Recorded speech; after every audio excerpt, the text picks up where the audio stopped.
Hello everyone, welcome into our latest live video. It is the 26th of July, it's Sunday, 2026. My name is Carey Holzman, and today, I think today, the subject matter of this video will be entirely up to our audience. So we'll be taking your live questions, comments, or your thoughts here on technology. I've got a machine out here that we can use just in case we want to do any live demonstrations, or perhaps you want us to see something online.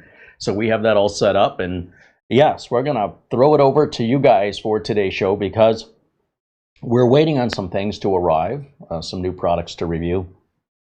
So far we haven't received them. I wasn't thinking we'd get them that soon, but I thought, well, if we did, we could certainly change the subject of the video at the last minute, but that did not happen.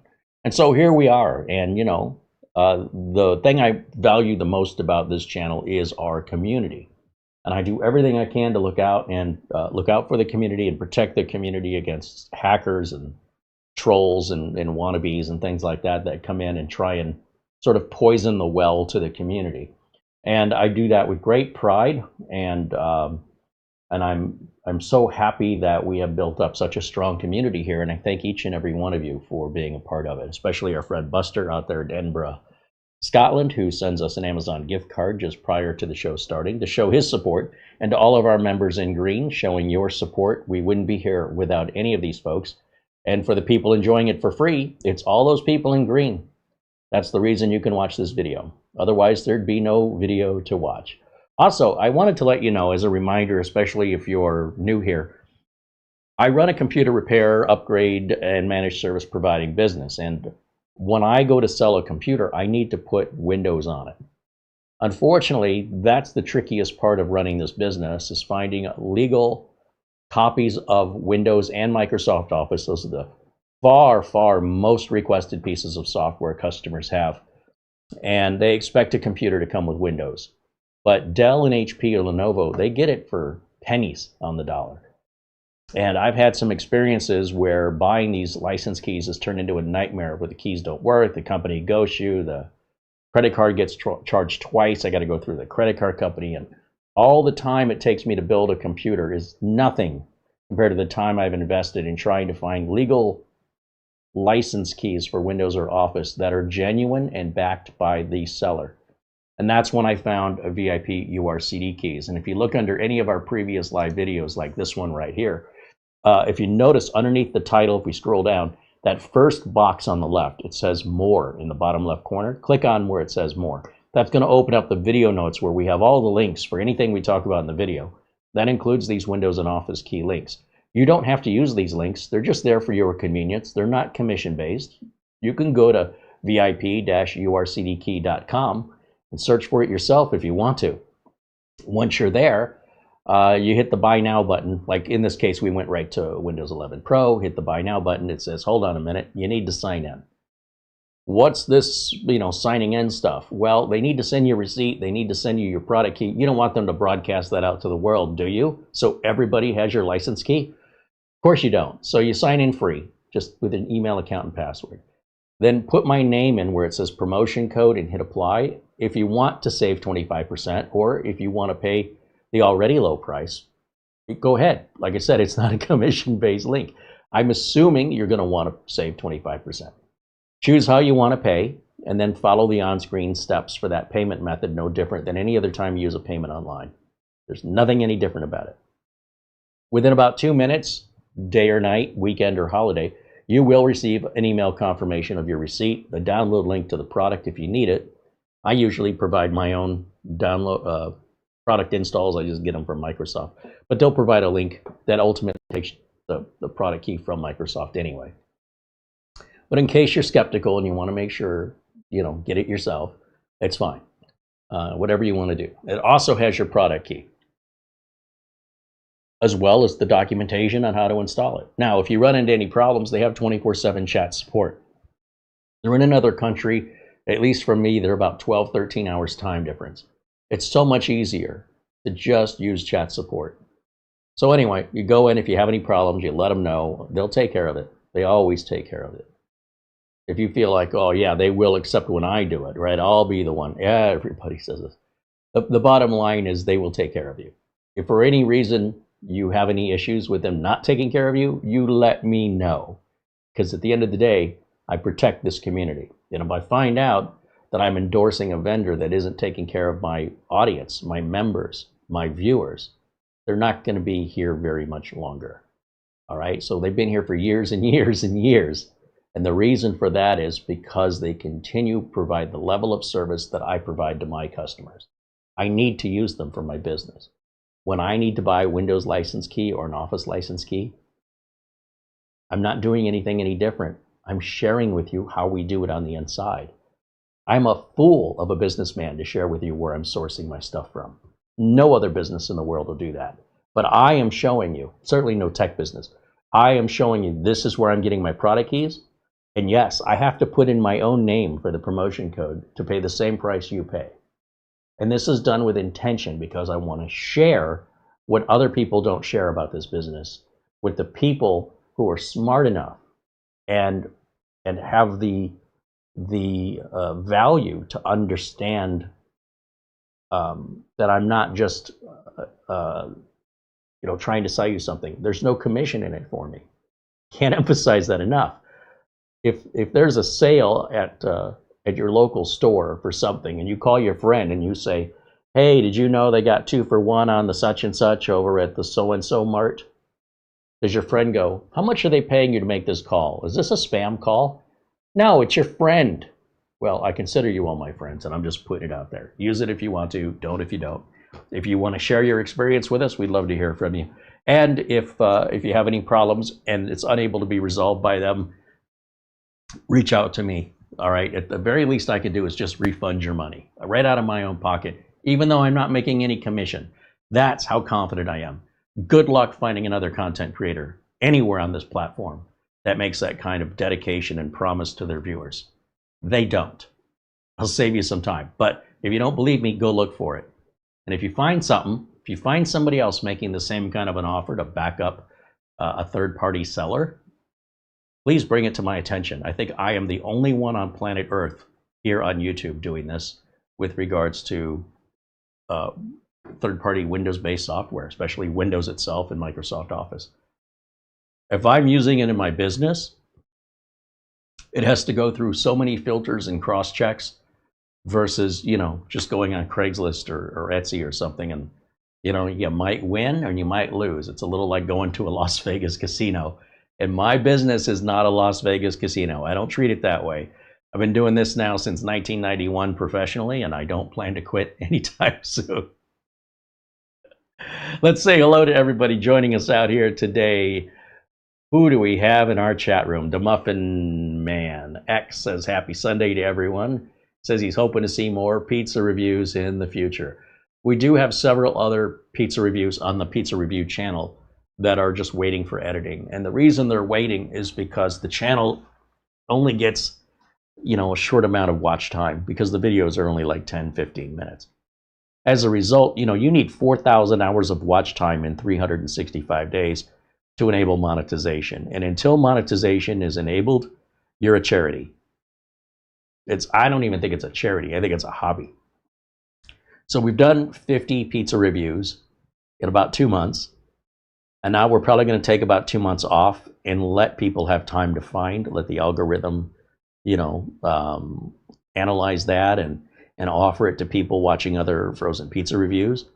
And we'll let the watch time build up so that we're not sinking so much money into it that it'll take forever just to earn our money back. Because a channel like that will earn about $20 a month in revenue. That's it. So I've already got $500 into it. If monetization were to be turned on at about $20 a month, it's going to take, just if we didn't make any more videos, just to break even at $500, it'll take 25 months. It'll take 2 years. So that's the way YouTube works right now. So the only way that would change is if a company came in and sponsored me. And since I'm being honest, they probably won't do that. There's other food reviewers that are getting free food. Primarily because they have a bigger audience than I do over on the Frozen Pizza channel. But someone just recently received a Red Baron pizza frozen in the mail that they didn't ask for. It just came. and it's a 50 topping pizza to celebrate Red Baron's 50th anniversary. And he cooked it up and he tried it, and of course he thought it was great. He doesn't know if it's going to be sold in stores or what it's going to sell for, or if this is just something special sent out to influencers. They gave him no information, and he did it anyway. See, we don't do that. That's sketchy as all get out. It's a little like bribery. You know, we're going to give you something nobody else has. So the idea that he's going to turn around and say, "Oh, this is terrible," or he can't say it's a good value. What if the thing's $45 in the grocery store? We don't have any of that information, and yet he did it anyway. That's his right. You know, those are his morals. Those are not my morals. We don't work that way. So I doubt we're going to get anything sent to us to review for free. But, you know, if a sponsor were to come along and it was a brand we liked, if Screaming Sicilian, you know, we generally like their products. If they said, "Hey, we'll support the channel and you can feature our products," I feature their products anyway. So why not? So that's on pause for right now, as it takes time for YouTube to gather enough views. And then once you have those views, as long as you keep posting about a video a month or 3 videos every 90 days, then you should just continue to get that $20 a month indefinitely. And eventually, after a few years or a sponsorship opportunity, then it can start to generate revenue. This platform, you know, there was a time when you could earn a living full-time doing this. Those days are gone. Unless you're a channel of over 1 million subscribers, you know, even 500,000 subscribers, you're gonna have to have a full-time job in addition to doing this. So you want to talk about being an enthusiast, you know what I'm saying? Somebody that's gonna go to work all day and then come home and do this afterwards, that is an enthusiast. Anybody else who calls themselves an enthusiast isn't putting generally that much time and dedication into it. They just do it whenever they feel like it. And some YouTubers do that too. Some YouTubers are just gonna, hey, once a week I'll do a video, and they're not looking for any monetization. It's just a little clubhouse. It's never intended to generate revenue. They don't necessarily vie for that, and they work a full-time job, and once a week is all they have to make the content, because they consider it fun or a hobby as an enthusiast, or as somebody who just wants to you know, support the old school sort of computer clubs we used to have. Only now they're virtual. They're not local anymore. You can have a computer club online and people from all over the world can join you. As such, speaking of that, many of you are from all over the world. This one, right? And Arnold Albert is one of those, as well as Victor Torres. Eddie Casanova, Paul Vircher, all joining us, along with David Graham and Sean Skinner. Michael Lavelle says hello, as does Mark Baggett and Gary Tatum. Mark Gaines and Andy W6AD. Bill Stott and John Rogers. Jim Kenny and Tim Cruz.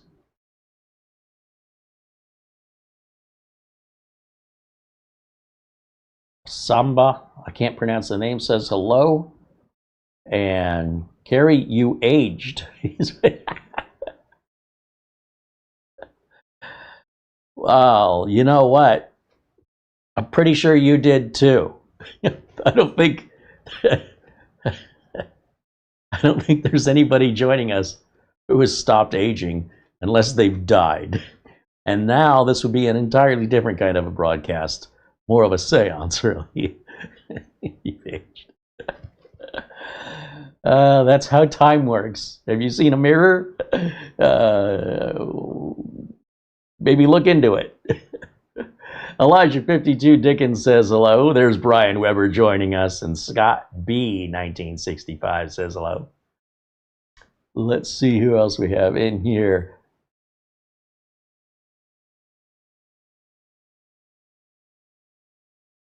Lou Greenia joining us from Vermont.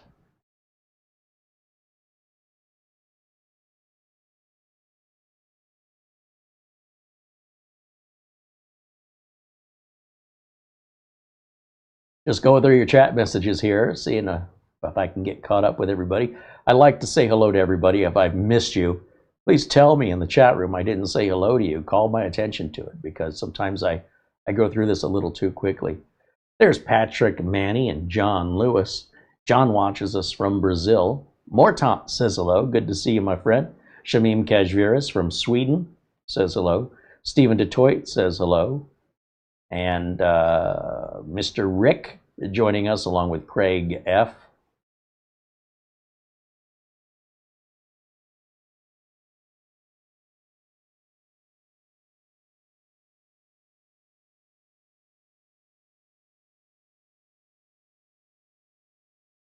David Graham says, I don't understand why some content creators earn much more than others, like, well, I'm not going to mention names, earn over $500 in a month. So $500 wouldn't make 1/3 of my house payment. Like, if I spent full-time work to have that many subscribers and make and edit those kind of videos, and at the end of 30 days, I bring home $500, what could I do with $500? I could pay the electric bill, I could pay the water bill, skip the house payment, I could buy some groceries, maybe put some gas in the car. I would not be able to pay for the car insurance. On top of that, we'd already be out of money. All the other bills, cell phone, internet, any sort of clothing, doctor, dental, haircut, dining out, there's got to be at least about, I'd say it got to be about 8 times that to go full time if you're making a house payment and you're making all the bills. And that's without any credit cards. Now, if you have credit cards, oh boy, yeah, it's got to be tough. So yeah, $500 a month is brutal. Can you imagine taking a job, any job at all, even part-time, where they would pay you once a month and your check was $500? Is that a job you're going to really feel dedicated to?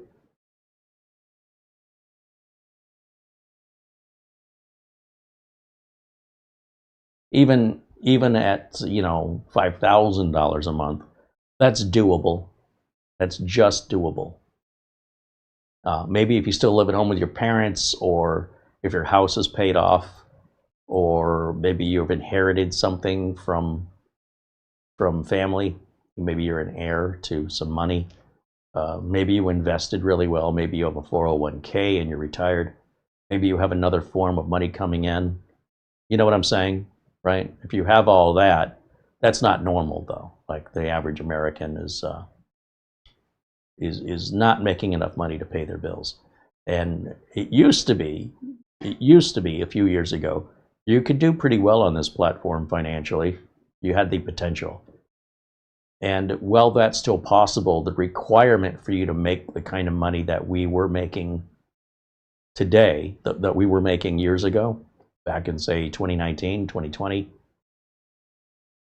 even 2021, that's been reduced by 90%, 90. So if you were making $1,000 a month, you're now making $100 a month.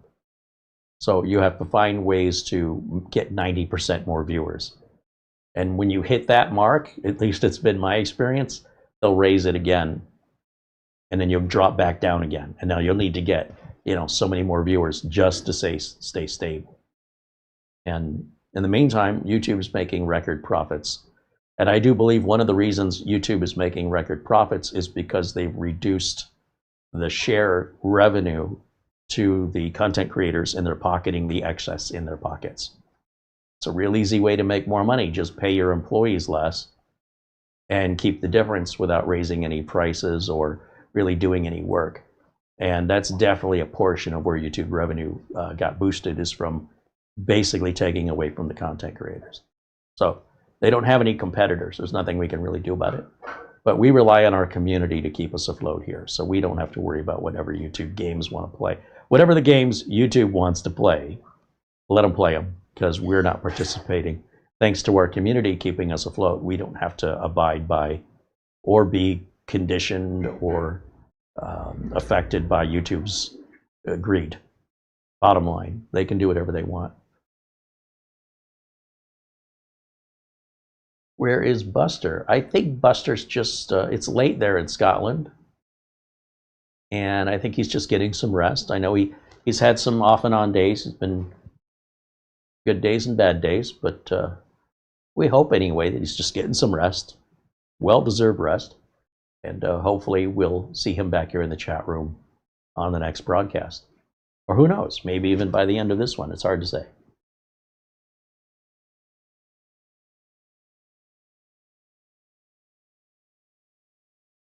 Abdul Azim Patel says, ouch, $500 in a post-COVID world. Well, regardless of that, I mean, it's 2026 with inflation, the value of the dollar, the added expense of everything from groceries to gasoline, car maintenance and insurance, yada, yada, yada, yada, yada. It's, there's that. Then, of course, when you add on, RAM and storage shortages, the business of consumer PC sales is almost completely dead. It's barely breathing. And again, if my business was focused on that, I'd be out of business right now. But thankfully, my business helps finance this channel, and I do managed service providing. And as long as businesses stay in business, they have computers they need working at all times or their business won't work. That has not changed one bit. What has changed is the businesses themselves, at least in my experience, the customers that I have are not growing, they're not hiring, they're just maintaining. They're not firing anybody, they're not letting anybody go, they're not moving into another building, they're just holding steady in cruise control until things get better. In the meantime, their computers still need to be updated, their backups still need to be made, and from time to time they have a problem, and that doesn't happen very often anymore, but they'll have an issue with a computer that they need support and they need it now. Or they might not need it right this second, but they'd certainly like it fixed by, if they let me know in the afternoon today, it's reasonable to expect me to have that taken care of at some point by the end of the day, so that when they come into work tomorrow, it's not affecting them anymore. It's resolved. Unless it's a priority one call, like a server goes down and nobody can work. But if an individual computer has an issue, my clients all have extra computers. They can just move to another computer temporarily if it's that bad. They have extra phones. If they have a phone line go down, they can just use another phone. And then they can call the phone person. They have multiple printers. If a printer goes down, they can use another printer just for the rest of the day. At least as far as I'm concerned, right? If they call me, I'll have a resolution in place by the next day in most cases, unless it's an intermittent problem that only happens sometimes, in which case, I'll do my best to guess, and they just have to let me know if the problem still exists. And if so, then that evening after work, so as not to interrupt their work, I'll try another swing at it. And this will continue until we get it figured out, or we replace the machine if there's just too much time being involved in it. We just want to get her done. So that hasn't changed at all. But the growth and expansion has stopped at least for my clients. Nobody's hiring and nobody is firing anybody either. They're just holding steady.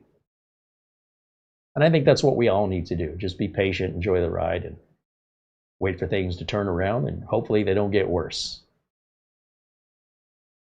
And if they do get worse, we'll deal with it. Either way, we're not going anywhere.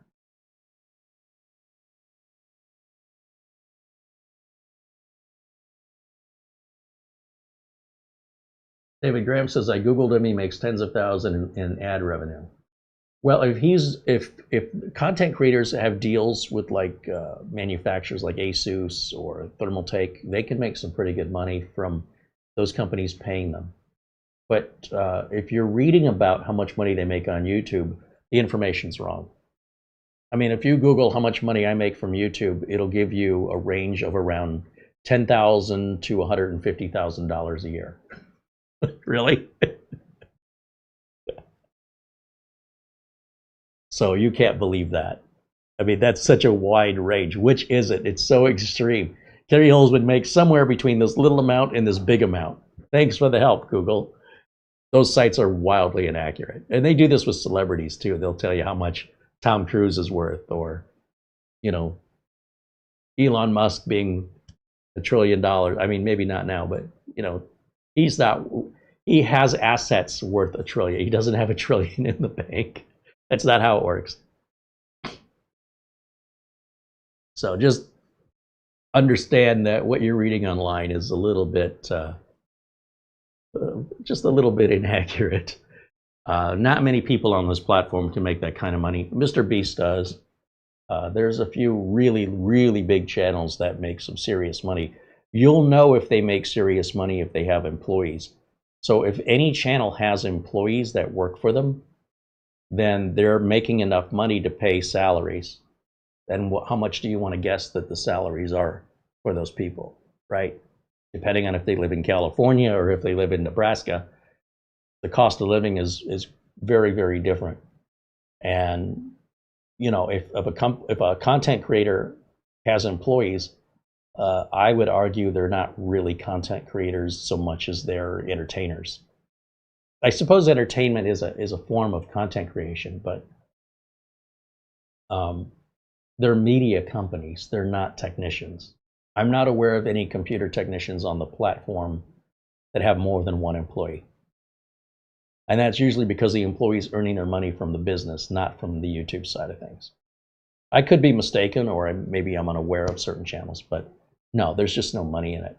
Now, if you happen to, you know, be part of the zeitgeist and, you know, generate a following, if you're one of the millions, one out of tens of millions of content creators that is blessed with that, you know, that's wonderful.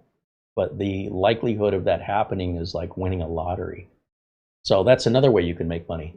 You can win a lottery.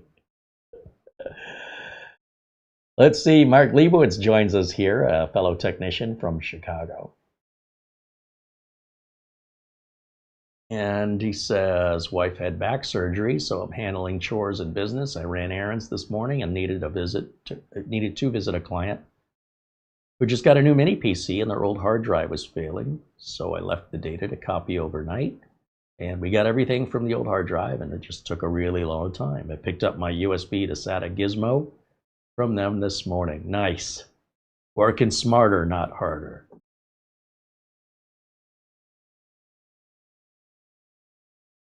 And hopefully your wife heals well and quickly. Alan with a Y says hello in the chat room.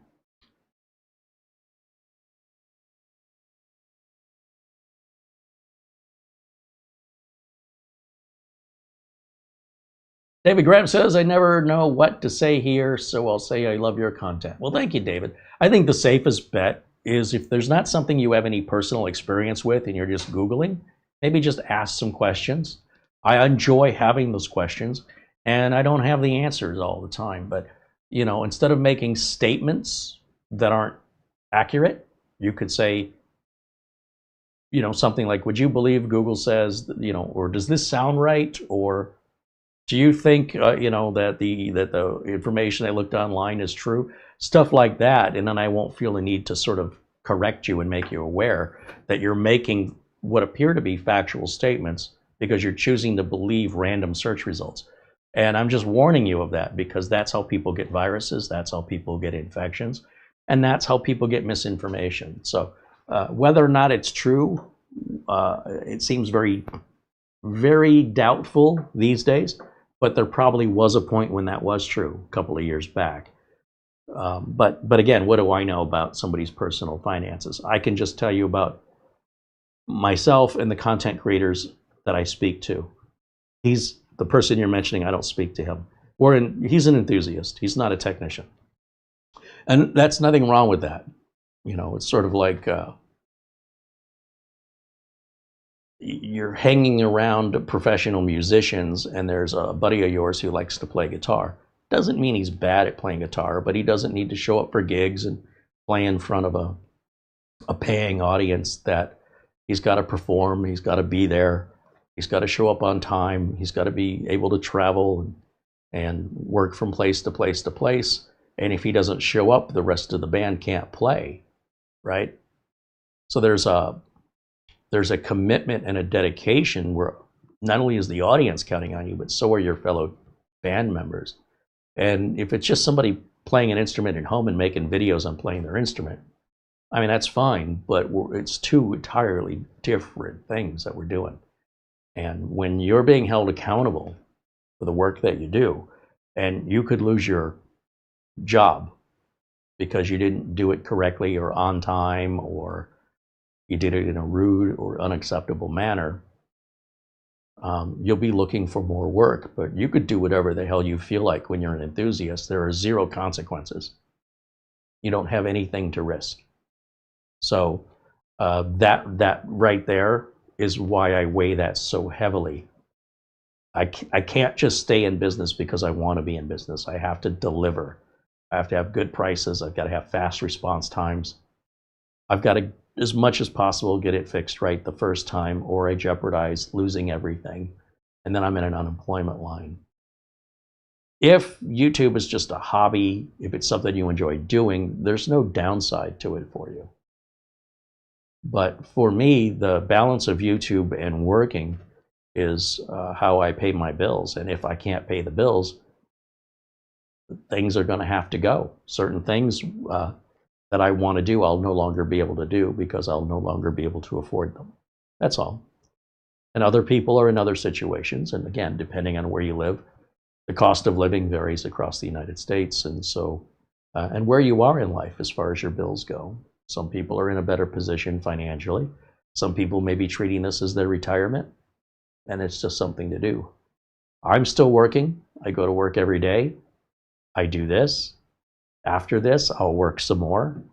And I probably work about, things have been a little slow, but it hasn't been unusual for me to work 14 hours a day. Because I love what I do. It's not like I'm not, complaining about it. It's just work needs to be done. And the more work I do, the more money I make. So why would I want to postpone getting paid? As soon as I can get that job done, I can move on to the next one. And if a customer's waiting too long before I get to them, by the time I get to them, it's quite often they say, never mind, I figured it out, or I called somebody else. Got tired of waiting. So I just lost money. I lost potential repeat business. Enthusiasts don't deal with any of this stuff. They just do whatever they want. And that's great. Don't get me wrong. I don't share that in common with them. That's all. And I enjoy bringing guests on the show that share that same level of pressure, right? Everything's on the line. Enthusiasts have nothing on the line.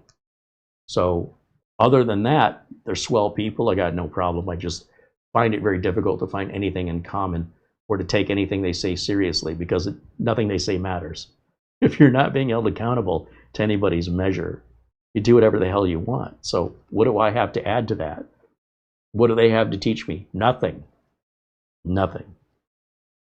And for that reason, I don't watch or subscribe to those channels. They don't offer anything of value to me. But that's just me and my values. But I do watch Doug Betts and Mike's Unboxing and Matt's Computer Service.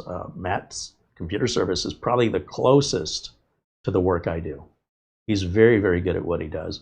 But so is Doug Betts, and so is Scott Merrill, Ask Your Computer Guy, or Cyber CPU Tech, Rich. All these guys are fantastic. Salem Techsperts, doing real work. And so you'll watch these videos and listen to the things they talk about. It's always about the customer this and the customer that, right? It's about warranty, and it's about cost of shipping, and it's about, follow-up support questions. You don't hear that from enthusiasts. The discussion's off the table because they don't have any or very limited experience, and they tell you one story, and that's the one story they have. I'll have at least one story every day I can tell you about what happened in the last day, or at least, a few stories what happened this last week. Most of it I don't share because there's really, a lot of it's very boilerplate, common stuff. Computer doesn't go to sleep, computer doesn't wake up, computer doesn't get to the network, computer doesn't print, yada, yada, yada, yada, yada. So, we do see a lot of the same problems from time to time, and especially when there's a new computer being installed and things have to get migrated over. It's the same as it was before. Nothing's much changed. But when I do run into a problem that kind of is unusual and it's not common, I love to share it with you guys. So again, that's just something an enthusiast doesn't really happen because they can run into their own problems. Okay.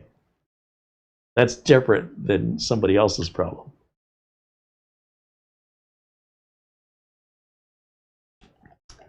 All right, let's see what questions. I want to invite you to ask your questions because we're hanging out today and the subject of the show is really up to you.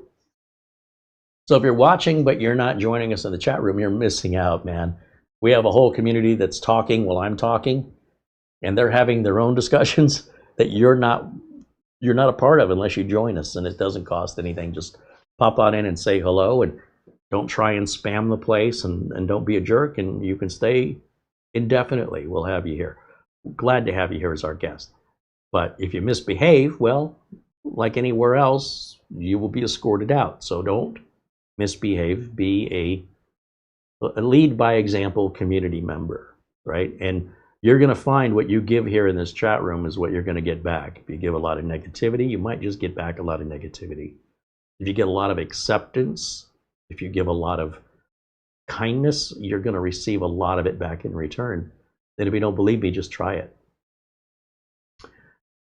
Shamim says, question here in the chat room. If I have a security camera connected to my Wi-Fi, but the connection is poor, what can I do to improve the connection? Can I put an extra router in to improve the signal?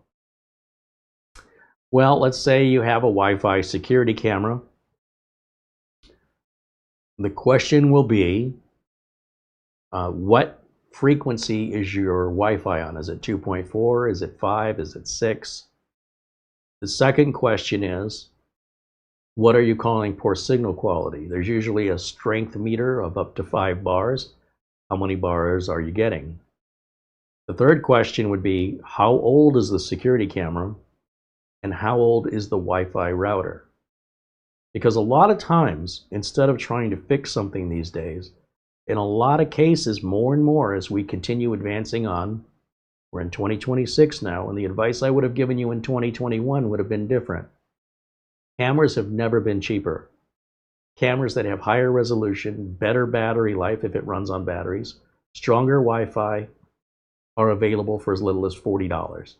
So, you know, it's really hard to justify suggesting you should buy a $200 router to accommodate an old, outdated camera.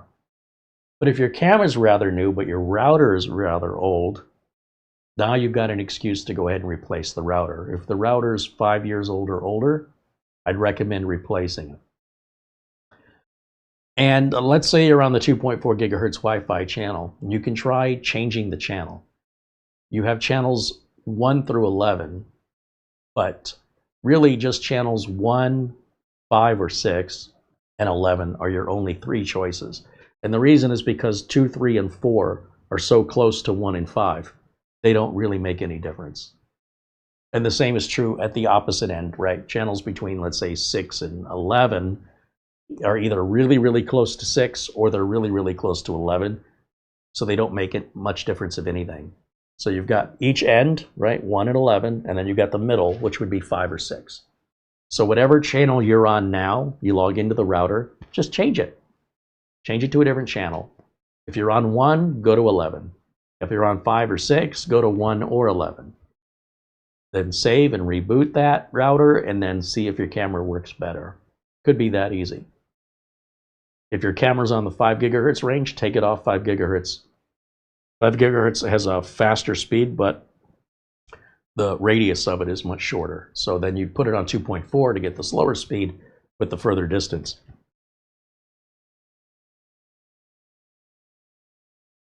In most cases, you're going to have to spend money to fix that problem unless you get lucky and it's just a channel that you have to change. So if you have further questions on that, feel free to ask. Brian Weber says, Graham Lord from Adamant IT does some cool stuff too. He does, I agree. Yep. Another of our friends in the UK that makes very similar content that they show repairs. Younger generation, right? But they still share the same interest and the same passion and are held accountable because they do it for a living. And they just turn the cameras on and show you how the work is done. So birds of a feather for sure. Jason Thomas wants to know, is it okay to transfer a CPU and RAM over to a new motherboard from an old one that failed? Yeah, as long as they're compatible from the old board to the new board. So as long as the CPU fits the same socket, as long as the RAM is the compatible RAM for that board, they're not board or CPUs and RAM are not board specific with regards to anything other than the CPU socket type and the RAM socket type. DDR3 RAM works in a DDR3 board. Many boards take DDR3 or 4 or 5. And the CPU, if it's AM4, if it's AMD, AM5, doesn't matter which board you use as long as the board supports AM4, AM5, whatever your CPU is. So they're not tied together. The board is made by one company, the CPU is made by another company, and the RAM is yet made by a third company. So it's not as though they're all tied together. The fact that you have the RAM and CPU in your board, somebody made that decision. But it wasn't like that has to work in that board. If you want that, buy Apple. Now, if you buy an Apple computer, you'll find that there isn't much choice you have in regards to RAM or storage options. Everything has to come from Apple. That reduces the confusion, but it raises the price and lowers your choices. So, which is better depends on the individual's preferences. Hey, there's Planet Cryos joining us. Welcome into Planet Cryos. Good to see you, my friend.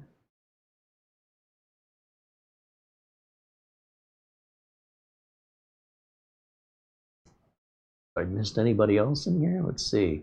Again, if you have questions for me, please do ask away. This is your show today, so I am here to do my best to provide answers or excuses, in this case maybe. David was how many lines of chat I can see at a glance without scrolling. Well, that depends what your resolution and your font size are set to. So if you set a bigger font size, you're not going to get as many words on the screen. If you set a higher resolution and a lower font size, then you're going to get a lot more words on the screen, but the text so small you can't read it, but it's there, right? So for me personally, just taking a glance over, I see 1, 2, 3, 4, 5, 6, 7, 8.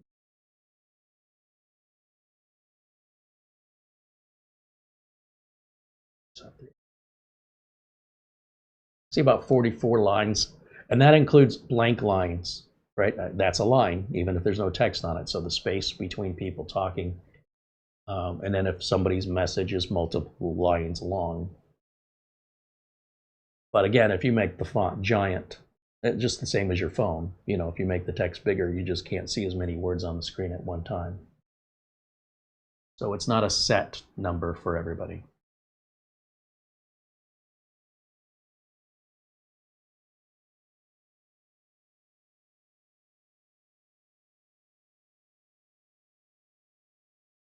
Gary Tatum was mentioning, with some routers, going back to that Wi-Fi camera that needs a little bit more signal strength, argue about some routers allow you to buy another router and put it into mesh mode. Not Depeche mode, into mesh mode. And that allows routers to work together to expand coverage. But that would depend on whether or not your router supports that option and then how it supports it. Some, like TP-Link, can work with others that have a certain protocol, even if they're not made by TP-Link. Most, if they have the option, you have to buy the identical router to make that work. But it's so varying, it's hard to say.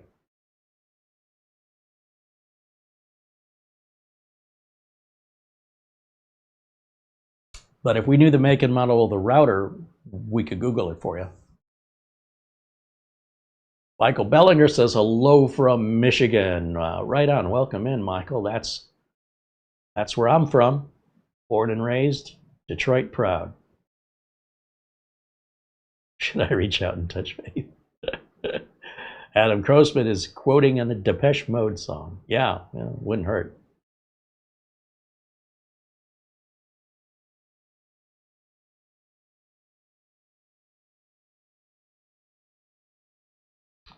Shamim says these are Ring cameras, which are new, and the router's quite new since I moved recently, and the ISP provide. Oh, okay. I was thinking of installing a mesh Wi-Fi system. All right, so here's a couple things to consider. I don't know if the modern ring cameras can provide multiple bands, you know, if they're 5 gigahertz at 2.4. I would put it on 2.4 and I would ensure it's on 2.4. I don't know where your ISP puts your router. If they put it on the opposite end of the house, you really want it kind of in the middle of the house if possible. If that's not possible for you to move it and it's not already there, then, you know, a mesh system would be replacing the Wi-Fi system from the ISP. So if the ISP provided you with a modem and a router built into one, you would just disable the Wi-Fi router portion by putting it into what's called bridge mode and still use it as a modem. Alternately, you could call your ISP and say, I'm having some trouble, the Wi-Fi you installed is inadequate. When I purchased the service from you, you assured me that I would not have these problems. I am having these problems, and what are you going to do to fix it?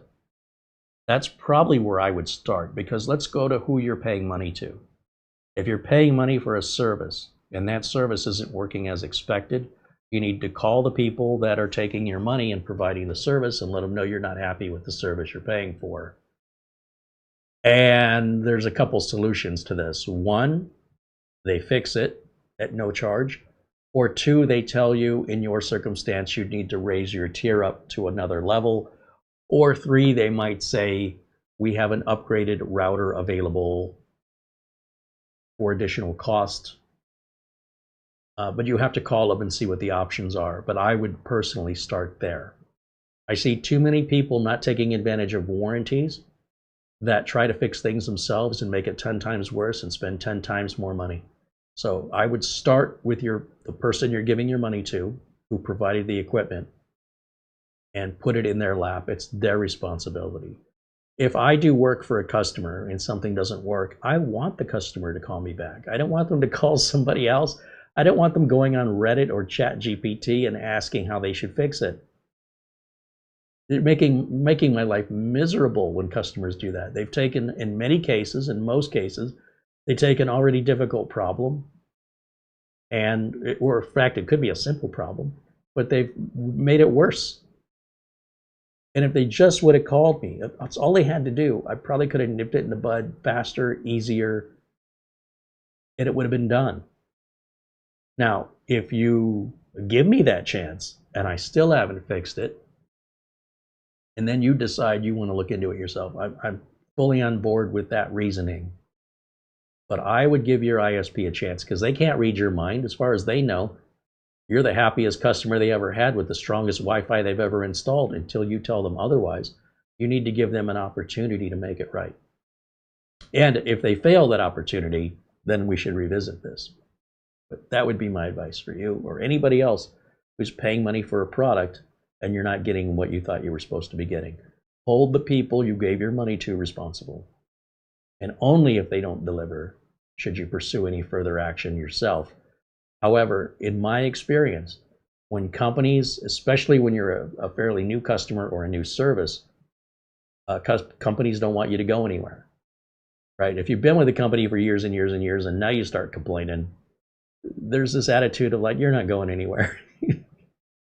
But when you're new, they know you're sort of on a precipice of maybe changing your mind. So the customer service tends to be far more satisfactory when you're new. So give them a chance. Give them a chance.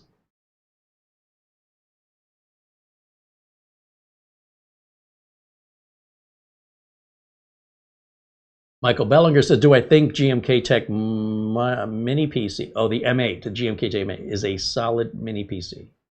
I like it. I know our friend, why did I just lose his name? Mark Leibowitz. Jeez, I'm getting old. Had a problem with a GMK Tech where it came pre-installed with some AI software. I don't know if it was the M8, but the computer doesn't have any AI neuroprocessing unit, and it didn't come with that before. And it still had Windows 24H2 instead of 25H2, and the previous one he ordered didn't have that. So somebody at the factory injected this um, AI agent stuff. He doesn't want it. There's no uninstall for it. There was no announcement it was there, and he's quite offended by it. And up until then, he was really loving GMK Tech, but now he's like, this is pretty sneaky and underhanded. This is what they do with malware. So somebody made an executive decision to just add this into the registry at some point. And he says, the unit looks brand new. It doesn't look like anybody ever opened it. And you'd think if they were going to do that, they'd upgrade the operating system, but no. I would say when you're buying these mini PCs, just plan on wiping it out and putting your own operating system on it. You'll see me do that here constantly, where we get a machine with Windows 11 and I will reinstall Windows 11 on it. Now, the excuse I'll give you is to see, can we get the drivers we need from the manufacturer? Do we even need any? Will we get it all from Windows Update? But the truth of the matter is, behind the scenes, I'm doing it anyway. I don't trust these installs as far as consistency for support. So if they're installing, they being GMK Tech, let's just say, it doesn't matter who it is. If they're installing an international version of Windows 11 and choosing English mode, sometimes when you go to reboot or you see other menus you don't normally see, they're in Chinese. What the hell is that all about? Now, I could go in there and correct it, but I can't be bothered.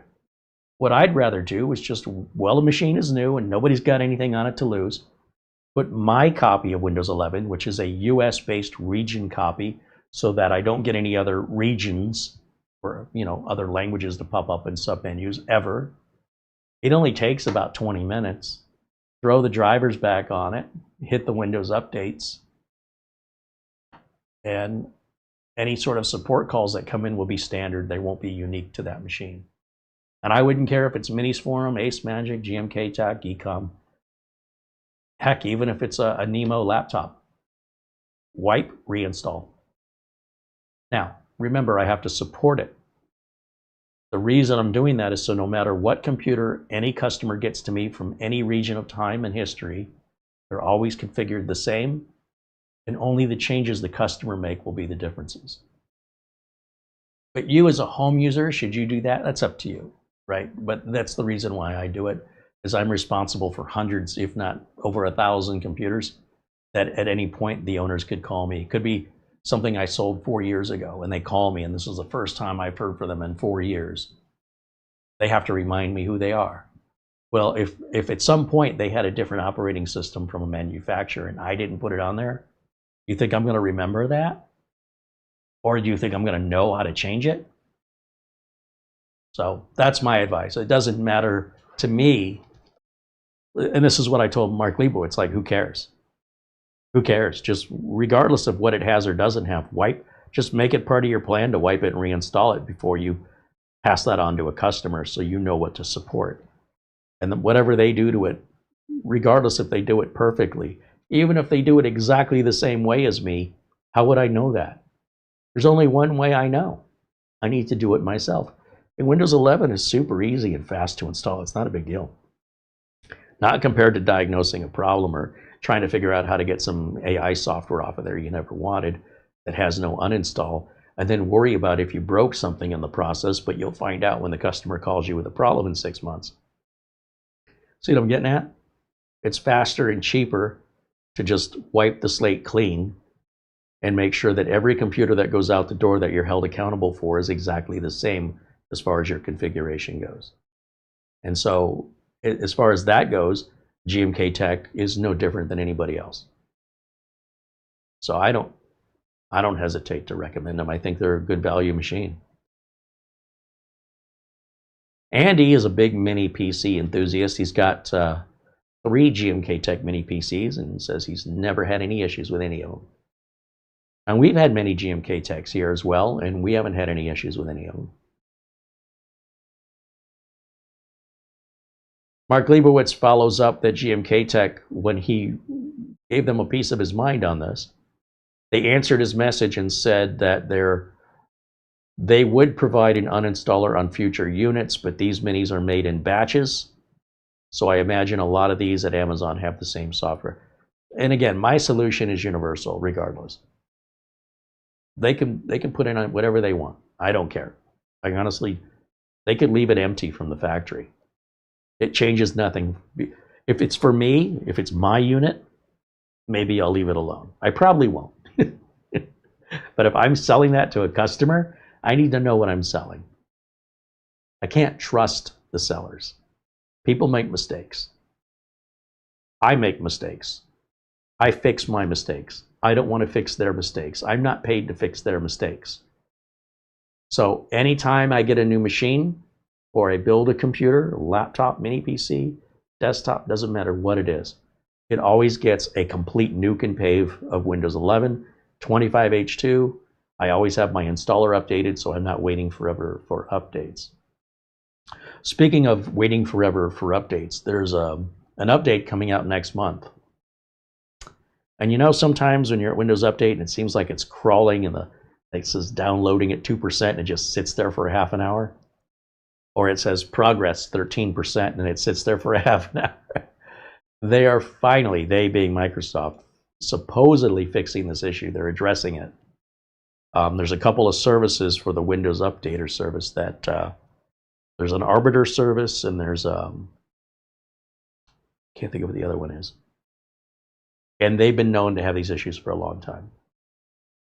And it's supposed to, you know, not sit there and stall so long on the updates. It's supposed to have more awareness. And as far as the progress meter, it's supposed to be more accurate.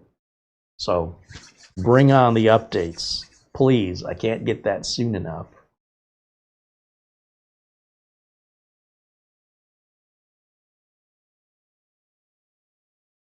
Andy says, if there was any change from a clean Windows, I would reinstall Windows. Well, the problem, Andy, is what you don't know.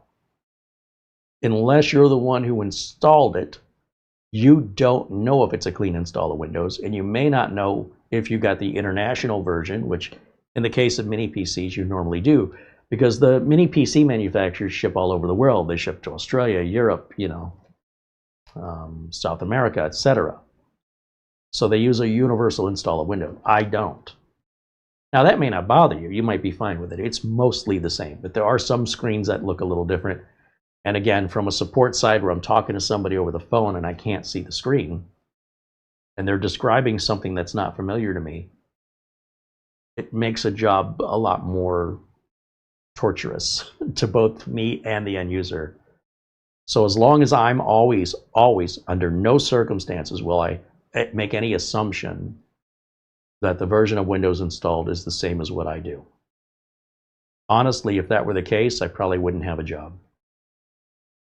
They wouldn't need me anymore. So I build it the way I support it. But if you're just there having fun with your computers and you're the only one who answers to yourself, then you're under a different set of requirements than me, because when you build that out at scale and you've got hundreds of computers out there that may have little nuances that are different from the manufacturers, you'll soon be behind me 100% on this, I guarantee it. But when you're at home and you just have a handful of computers and they're yours, and you are the person you call for support, you might look forward to that and go, oh, this is fun. I have a problem. You know, it's a very different thing, but that's the reasoning I have when I do it that way.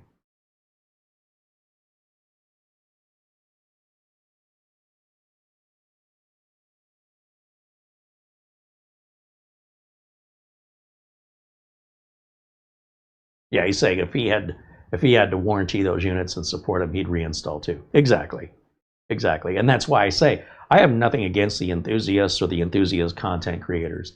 It's just that what I'm here to talk about isn't enthusiast behavior. I'm here to talk about professional behavior. And the professional behavior exists to stay in business, to have happy customers, and, you know, for me to be able to sleep well at night, that I'm not ripping anybody off or leaving anybody hanging when they need some help. That I, you know, well, I'll get to you whenever, and they're, you know, hanging by a thread. You don't have time. You need to respond quickly, and there's pressure. It's like a fireman who's not in the mood to fight fires today. They need you. You need to go. It doesn't matter if you feel like it.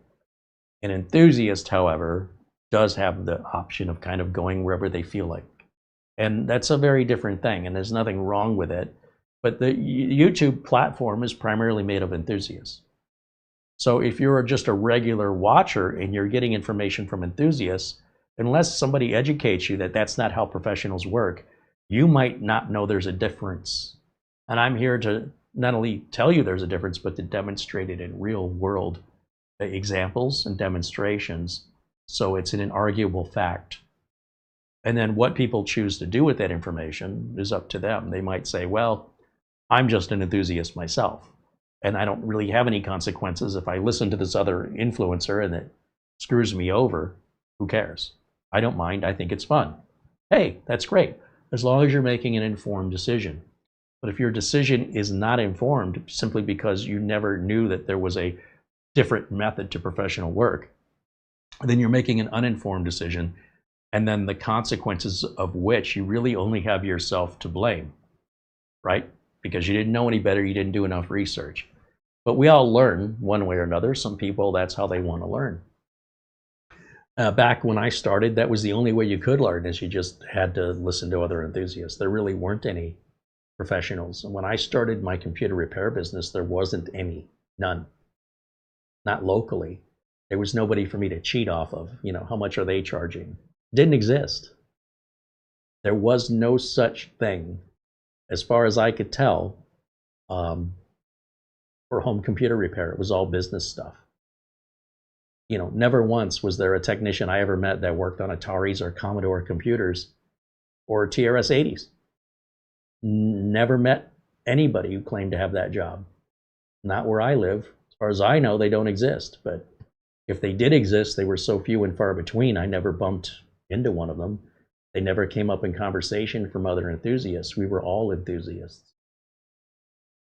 So times have changed, though, and there's money involved, and there's business and customers, and it's all part of a big chain. And if you don't hold up your end of the link, that chain's going to break, and there's going to be consequences. You know, just like the chain that holds an anchor to a ship. If that anchor's not deployed or taken care of properly, and that anchor breaks, and you're just sailing without any brakes, there's going to be some potential serious consequences that, well, you might not be piloting a boat or being responsible for the anchor much after that.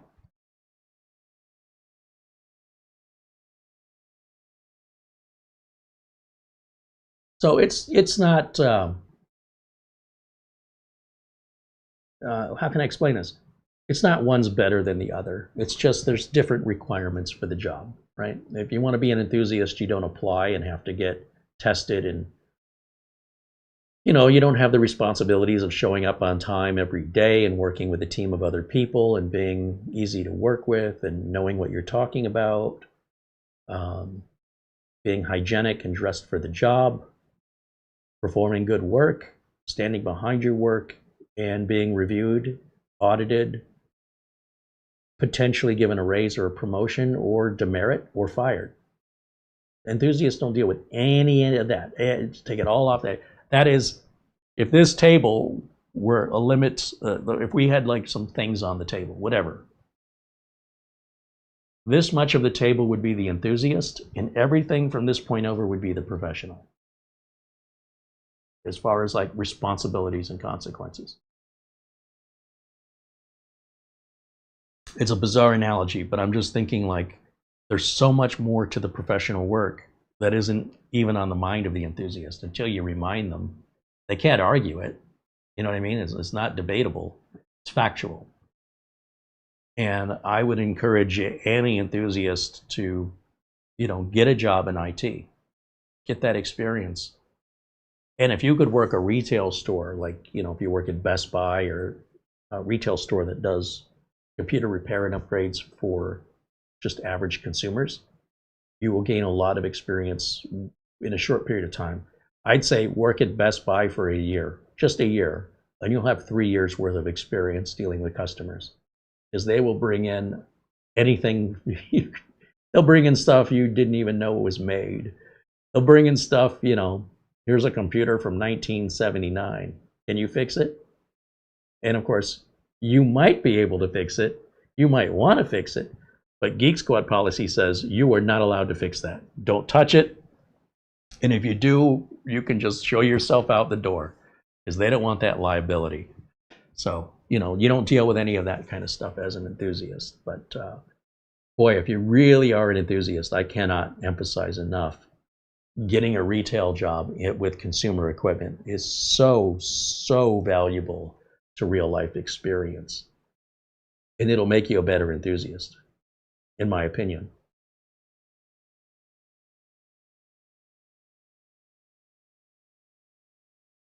Eugene Hildago joins us here in the chat and says hello. David Martinez is joining us as well.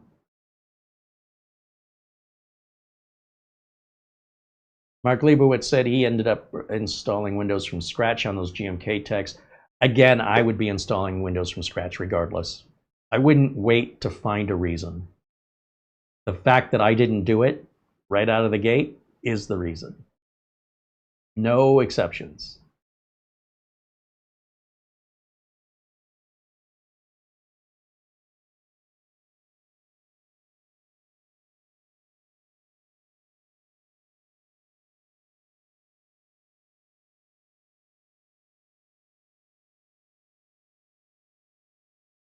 Just looking through the chat here, if there's other questions, this is the time to interact with me, folks. We don't always have dedicated shows for this, and I strongly encourage you to take advantage of it while we're doing it.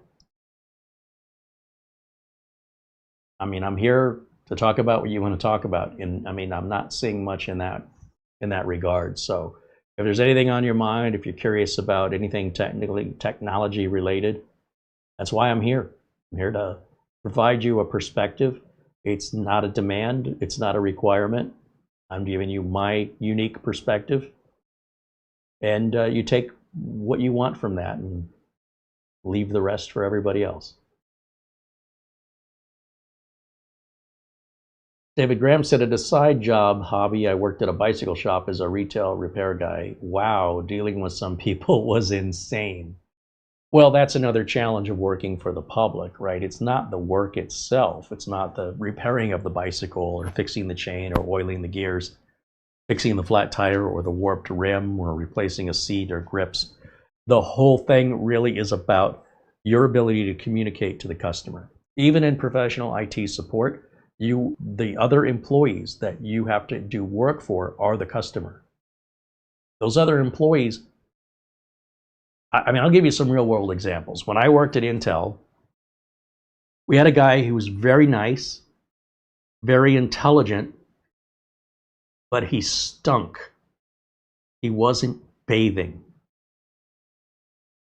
So imagine being this manager and you're getting calls from employees of other departments saying, this is the IT department, your IT guy stunk up my cubicle. It still smells. He left an hour ago and I still smell it. I can't work today. Like, I cannot deal with this. This is a biohazard. You need to do something. Imagine being that manager and you got this really nice, intelligent young man, and you say, can I talk to you for a minute? Listen, you know, how do you even approach this without really devastating somebody's feelings? And I don't know, I wasn't there, but the conversation was had. After the conversation, in the days that followed, more complaints came in. So clearly the issue was not remedied. And he didn't work for us anymore, despite how good he was. Now look, you're an enthusiast sitting at home. You cannot shower for a month, for all we know, right? And the people who have that excessive body odor generally become nose blind to it. They cannot smell it themselves. They just get you. They're like, you know, I don't smell anything. And everybody else is retching. And I'd like to tell you that that was unusual, but unfortunately, there is a stereotype of just nerds being unhygienic people. And that stereotype exists for a reason. Now, today in 2026, it's less common. We were shopping at a department store, it was at Target, and somebody was walking down the aisle, and I about retched. They smelled like a dumpster on fire. No, the fire would actually make it smell better. just an old rotting dumpster. And it wafted. So after they walked, they were walking down the aisle, and I don't know, they stink. They didn't look dirty. But after they walk down the aisle, then the smell hits me. And then they turn the corner, and I'm still smelling it long after they're gone. Like someone with a heavy perfume or cologne, and they're in the elevator with you, and you're having a hard time breathing. And then 20 minutes later, the elevator's been empty. Somebody walks into it and goes, oh my gosh, whew, somebody laid it on heavy. So even it can be a perfume or a cologne, and too much of it is just as bad as body odor. This is the kind of stuff you need to be aware of when you're working with other people. There's some common courtesy. And if you can't exhibit that, if you can't be bothered, you probably aren't going to find yourself welcome there anymore. Because it's very discourteous to force people to have to smell your laziness and your disconcern. It's a very selfish thing to do. And, being an enthusiast in a way is a very selfish thing in that it's for you, it's not for anybody else. And that's okay when it's for you, but when it's for somebody else, it's not okay anymore. And it's terrible because they're not bad people, they're not dumb people, but they just can't operate the business like that. It's too disruptive to the business.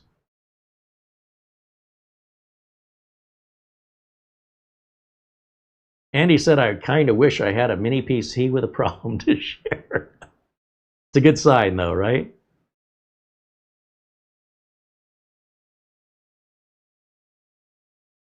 Terrell wants to know, when people say they weren't paid for a review but sent the hardware for free, is that not payment? Yeah, well, I suppose that's an ethical issue, right? Business ethics. When you're sent a product for free, my ethics are that you should be transparent about it. You should say, I was sent this product for free in exchange for a review. And if there are any restrictions on the review. So, for example, if I receive a computer from Ace Magic or Minis Forum or Nemo, in the case of Nemo, I'll tell you, we're sending the computer back. We're not even keeping it. They're sending it to us for review. Once we're done with the review, as long as they send us a prepaid shipping label, no matter who it is, Minis Forum included, we're happy to send them back. Unfortunately, there's no law that requires them to do that that's enforceable. So what we're dealing with now are a series of values that we don't all agree on.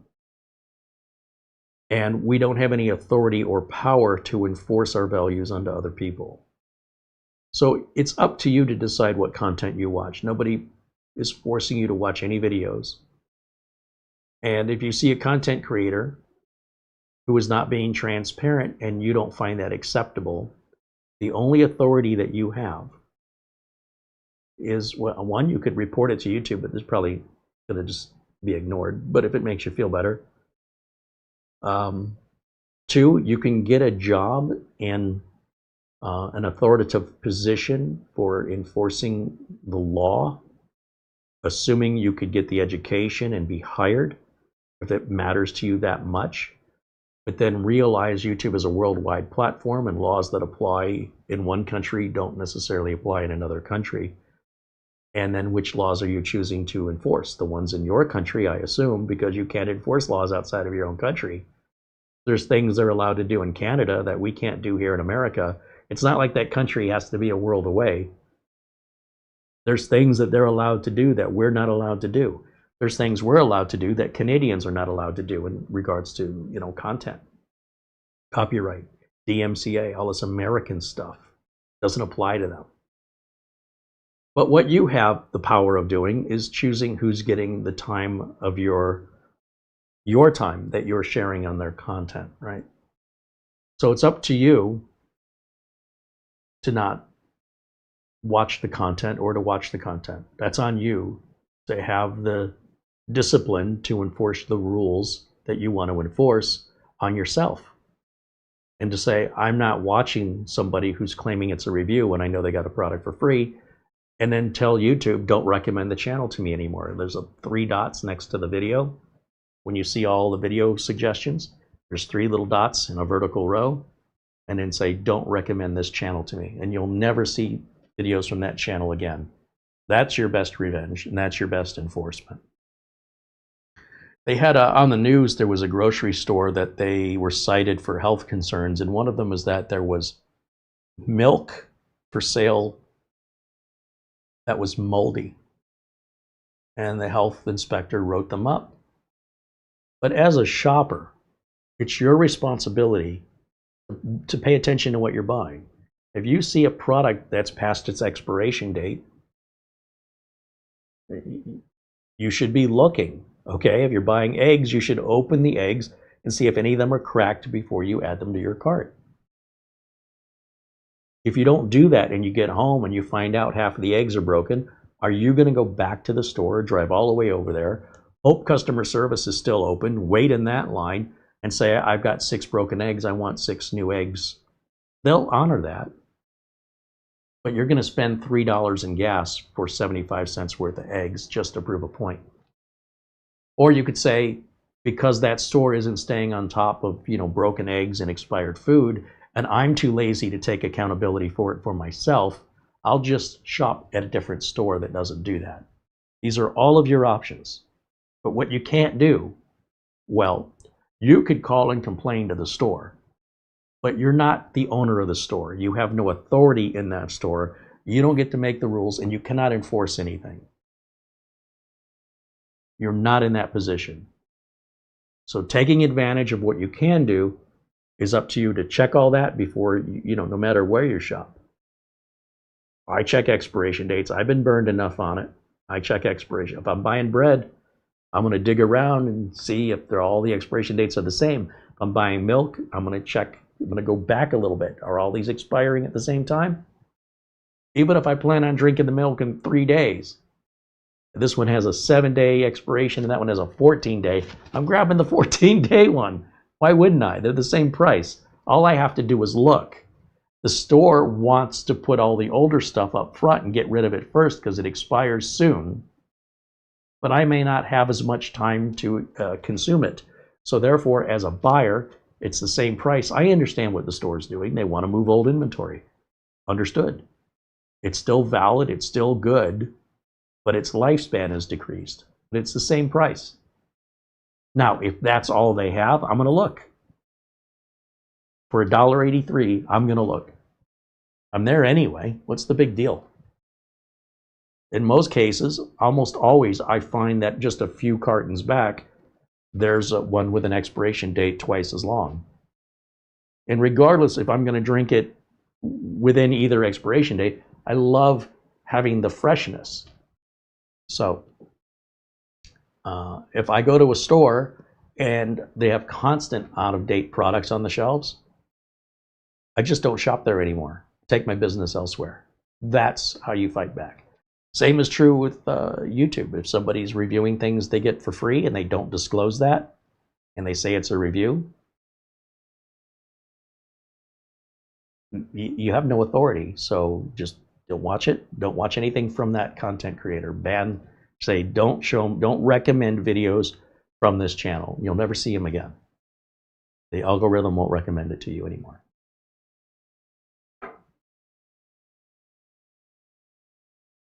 But yes, to answer your question, I do believe it's still a valid review so long as they disclose that the product was sent to me at no cost, and as long as it's disclosed if there are conditions or not. That needs to be disclosed. Either they need to say yes, there are conditions, or no, there are no conditions. Simply omitting it and not mentioning it is sus. It's very, very suspicious.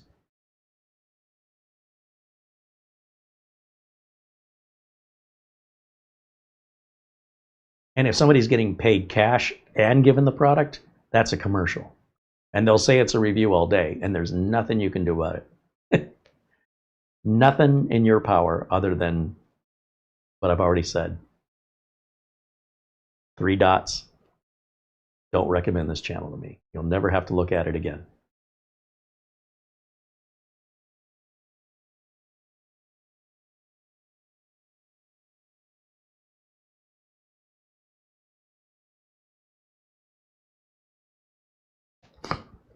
Let's see what you're talking about here in the chat room.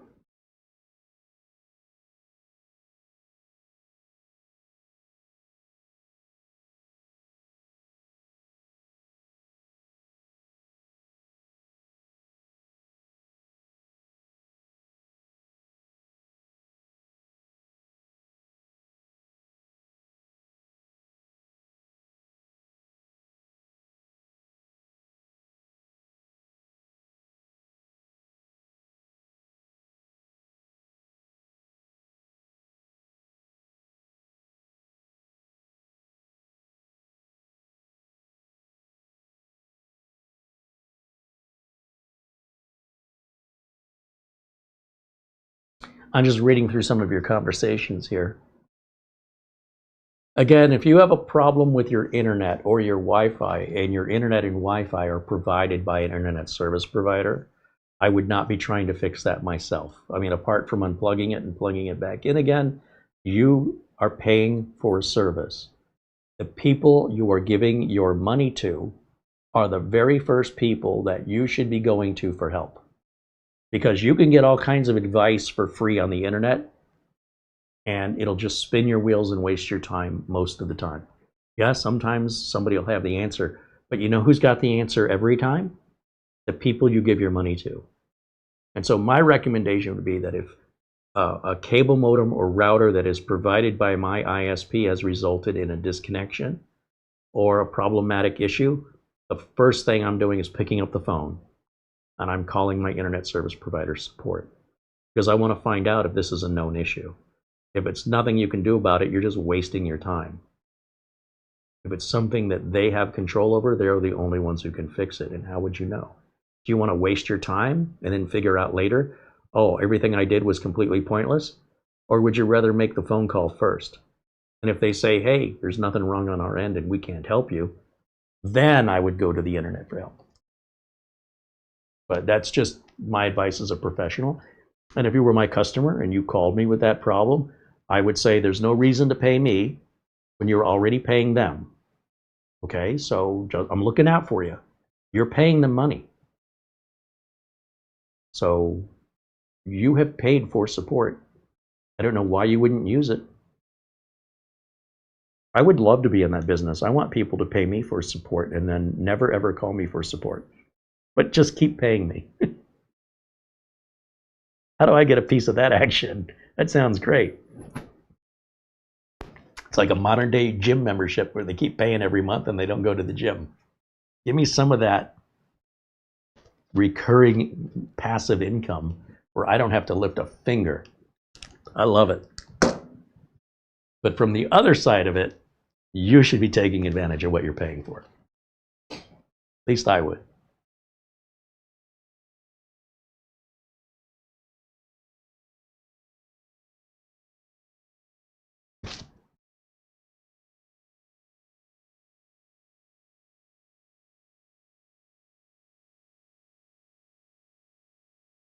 We are expecting a few things, as I mentioned, to arrive.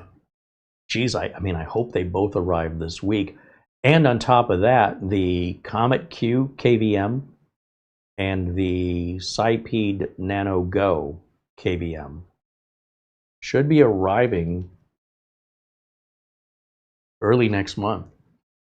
I hope by the middle of August we have them, and I hope we have them sooner than that.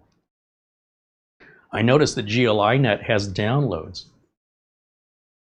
for the Comet Q for firmware updates. They're at version 1.81 and the product hasn't shipped yet. And they just came out with version 1.81. So apparently there's some beta testers out there or something that have the units, and we're not part of that group, but that's okay.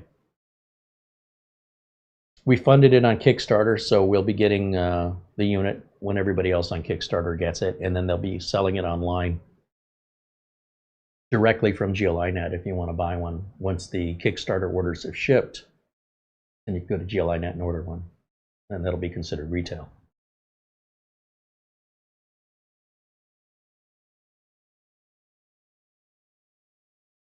Mark Leibowitz said, this is something my clients hear from me all the time. I tell them, always exhaust your free support options before you hire me. I'm arguably the worst thing for my own business. Yeah, you and me both.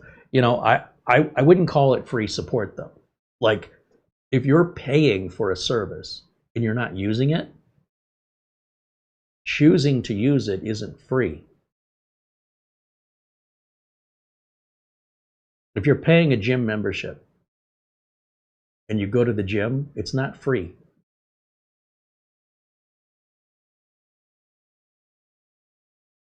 You're just taking advantage of what you're paying for. It's at no additional expense.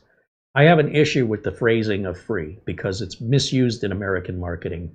Buy one, get one free.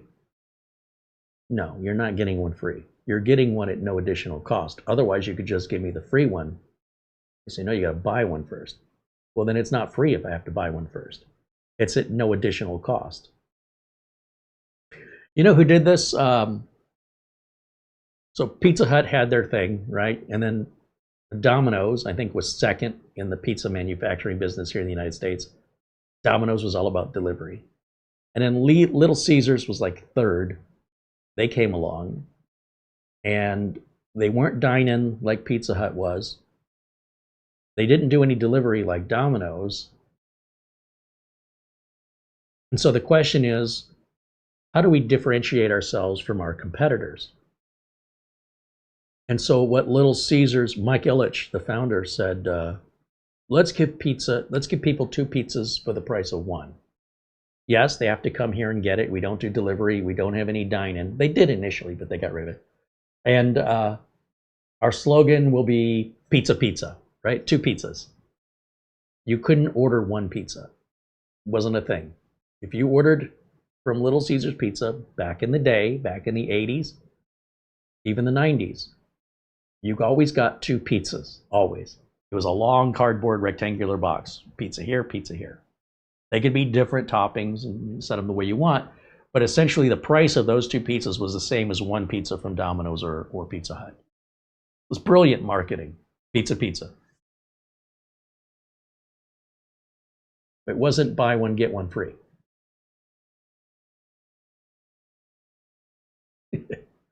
Brian Weber says, nobody out-pizzas the Hut.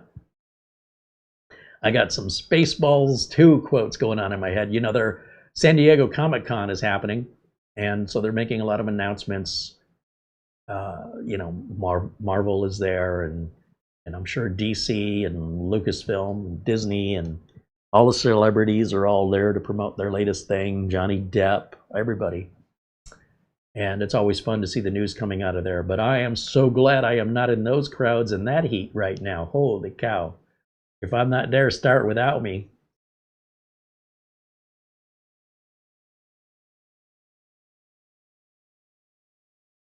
Mark Leibowitz was continuing by saying, after I tell them to take advantage of, you know, calling the support they're paying for, it's quite often after a day or two, they say that they did call and the people on the phone weren't helpful. He says, and that's when I go to work. Same thing. Same thing. Although I will say, I wouldn't say in my situation that that's always the case. I mean, you're making it sound like that's a routine. For me, it could go either way. In some cases, the customer is able to resolve the problem with the people they're paying for their service. And in other cases, they hit a roadblock. Sometimes it's a language barrier, right? They don't speak tech. And they say, look, you know, we need you to step in on this. They're trying to help us, but we don't understand what they're saying. And I'll say, yeah, put me on a 3-way call. Or I'll come over there and put me on speakerphone because you need to authorize me to be in on that conversation. And I'll be the translator. I haven't had that in a while now, but you know, when there were email issues, I had to step in because this company's email was all screwed up, and the excuses that the provider was giving them didn't make any sense. So then I got involved where they were paying me and they were paying for the email service they weren't getting. And I got it resolved, of course. But you know, there's exceptions. But normally, I would say it's probably 60-40. 60% of the time when they call the service provider, the problem is solved. And then 40%, the problem isn't solved and they call me back. But I get what you're saying. I mean, it happens both ways, but it's just a matter of, you know, let's try the simple, free, easy things first. Now, if there's a client where, you know, time is money, and they go, look, we don't have time for this. It's what we pay you for.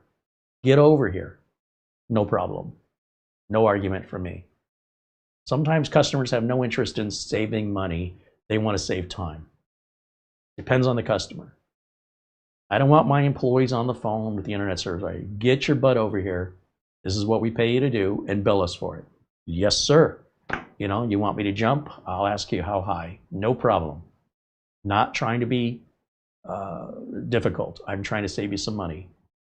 And I've had customers go, don't ever try and save me money. You want to save me money?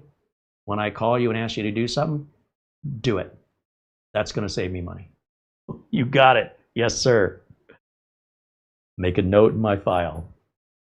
Because my default is always to assume people want to save money. And oh, it's that customer. That's the one that, okay, don't do that again to that person. They don't like that.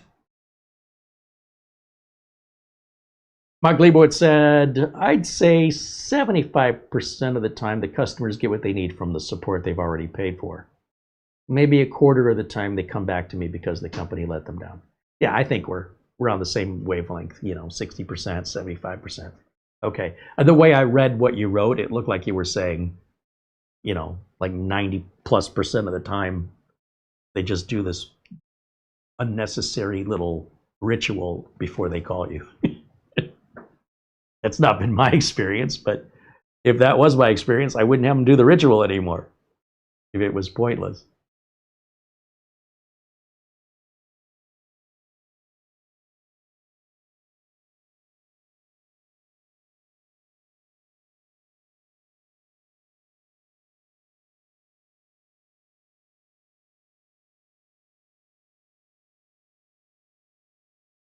Andy says he remembers that long box with 2 pizzas from Little Caesars. Yeah. That was one of my early jobs. I was working at Little Caesars, making those pizzas and taking the orders and putting them in the cardboard and sliding them into the paper bag, that long paper bag, making the crazy bread. There were days I worked by myself. I had to run the whole restaurant. I had to make the dough, make the sauce, you know, go through the ingredients, make sure everything's fresh, topped up.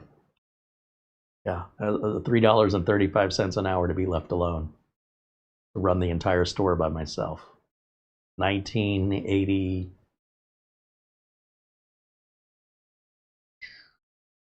84, 85. Yeah, it's probably 1985. Yeah. Come away since then.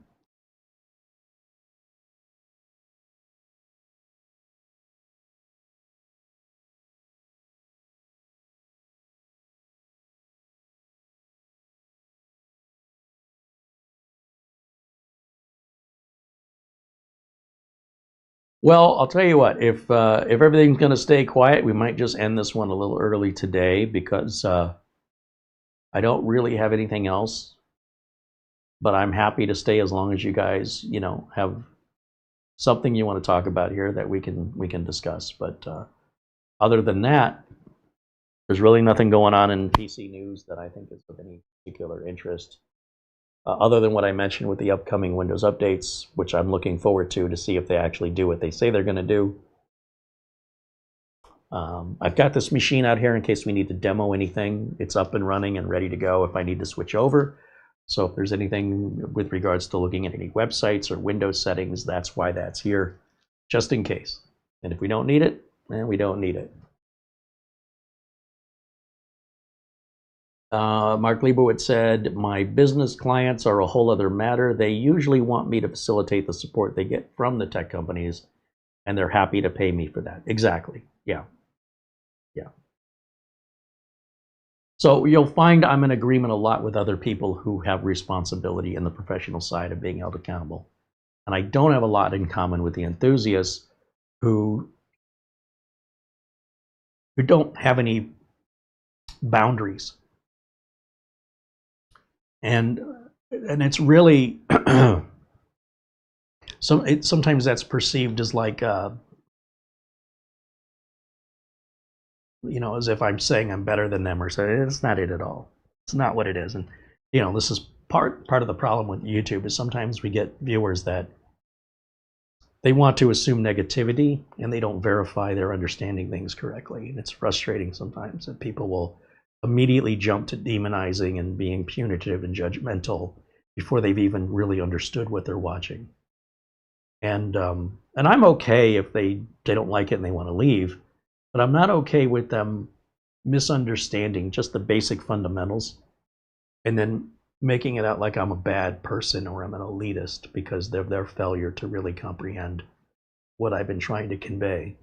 There's no judgment in it at all. It's just a question of, when it comes to YouTube, it's primarily all enthusiasts. And I feel like without people like myself, Doug Betts, Mike's Unboxing, Matt's Computer Services, Scott Merrill, Cyber CPU Tech, we have a very small representation of working computer technicians on this platform. And it's highly unlikely that the enthusiasts will find us because in general, we just don't get the views the enthusiasts get. And if you don't know any better and you think, well, the enthusiast is right, under what circumstances? They could be right under a certain circumstance. And you find that out when there's a negative reaction or consequence to following that enthusiast's advice. And then at some point when you go asking for help, the help will probably come from a professional to undo the damage. The enthusiast rarely fixes the problem they caused to somebody else. So if you have a problem with one of these big tech channels and you write to them because you followed something they said, they're not going to help you. They're just going to ignore you. You might get help from their community, but the content creator who caused the damage, you'll never hear from them. They're a one-way broadcast. They don't listen. They're not paid to listen. They don't care. All they care about is making more content and getting paid. Generally speaking, there's exceptions, but understand that, watching them is like watching TV. You don't really get to talk back. And if you do, they don't return in general. If they've got over 1 million subscribers, they're generally not responding to any of them. Somebody else's, they're not. One of the benefits we have of being a smaller channel is we absolutely take the time to, anytime that we're asked a question or somebody sends us a genuine and sincere inquiry, we always respond to them, always. And that's what we're paid to do as professionals. Can you imagine if you treated a customer like that? Probably wouldn't be a customer very much longer. So just another example. I don't think I'm better than them. It's just I have different set of priorities because of what's on the line for me, and they have a different set of priorities because of what's on the line for them. That's all. And he said it seems like all the PC news lately is bad news. I don't know that it's bad news. Can you give me an example? It's news, but whether it's good or bad kind of depends on how you interpret it, isn't it? John Williams says, thanks, Carey, for another great chat session and enjoy the rest of the week. Thank you, John. You too, my friend. Thanks for hanging out with us.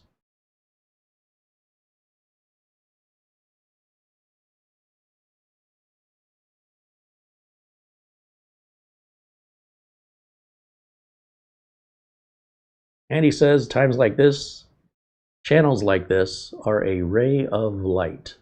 Well, that's what they're intended to be. We want to shine a light. We want to expose everything and hide nothing. We refer to that as transparency.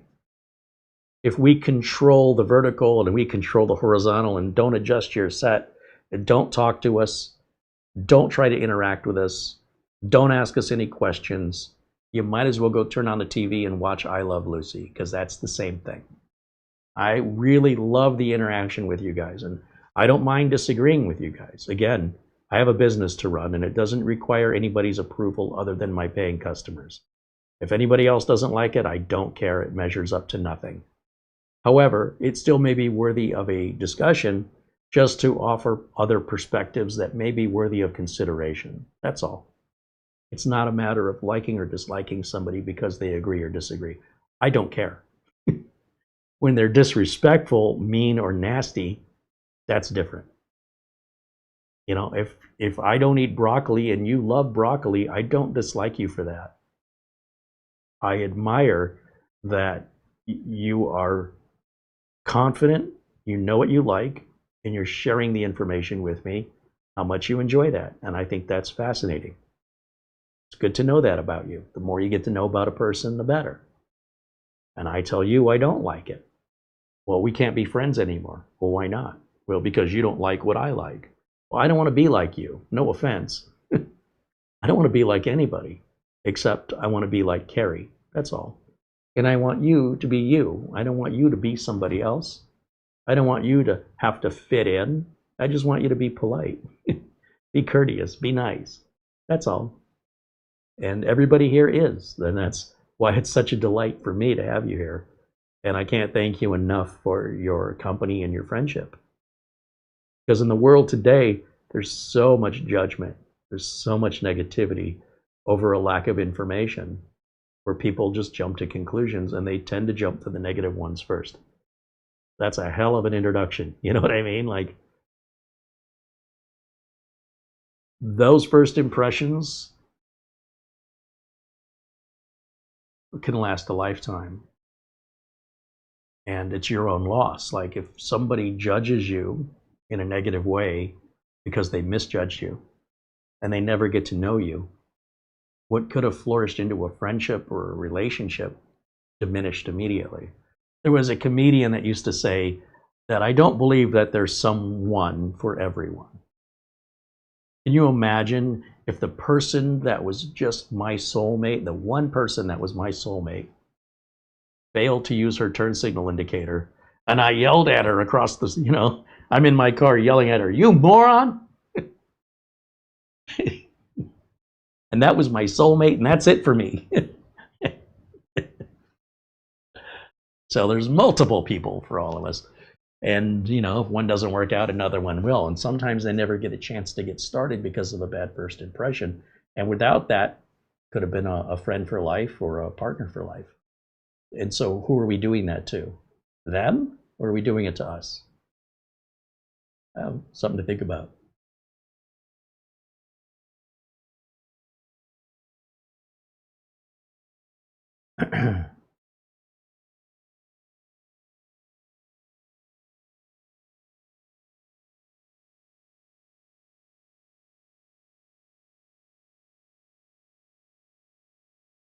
Sean Skinner says, thanks for being here, Carey. You're the best technician. Well, I appreciate that, Sean. I try to do as good as I can do. And I know there are people that are better than me, and I know there are people that are worse than me, and I'm always trying to do better. I've never once said I've learned everything and I have nothing more to learn. You know, I always strive for the unachievable, which is perfection. You can never achieve perfection, but, you know, even if I have to go at it the most difficult, time-consuming way possible to figure it out, it's part of the way that I learn. And once I learn it that way, in what I would call the hard way, the lesson stays with me. I don't soon forget it. If I'm able to solve something very easily, a lot of times I can't remember how I fixed it because it didn't present a challenge, and therefore it didn't stick in my brain. So those lessons that leave scars, those are the lessons that tend to stay with us the longest. And that's why I'm so patient and so tolerant with people going about their own path. If I say, here's how you fix this, and you don't want to do it that way, I totally respect that. If you are of that mindset, then you need to, you will never know the truth until you experience or have your own experience. And if your own experience is, I'm going to do it a different way, and that works out for you, I'm happy. And if you do it a different way and it doesn't work out for you, and then you follow the advice I gave you, and now you value that more, I'm happy for you. Like, there's no downside to it. When customers want to fix things themselves and they make it worse, and I have told them, I've said, like, it's one thing if you don't know me, but when I tell them the first thing you should do is pick up the phone and call me before things get worse, it'll save you time, it'll save you money, and they don't do that,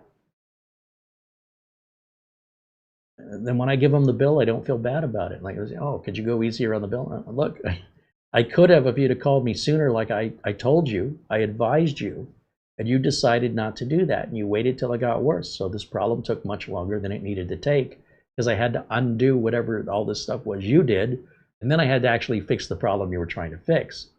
Therefore, I had to spend more time, and I need to bill you for the time. I don't have any empathy that you made that choice when you were already advised not to make the choice.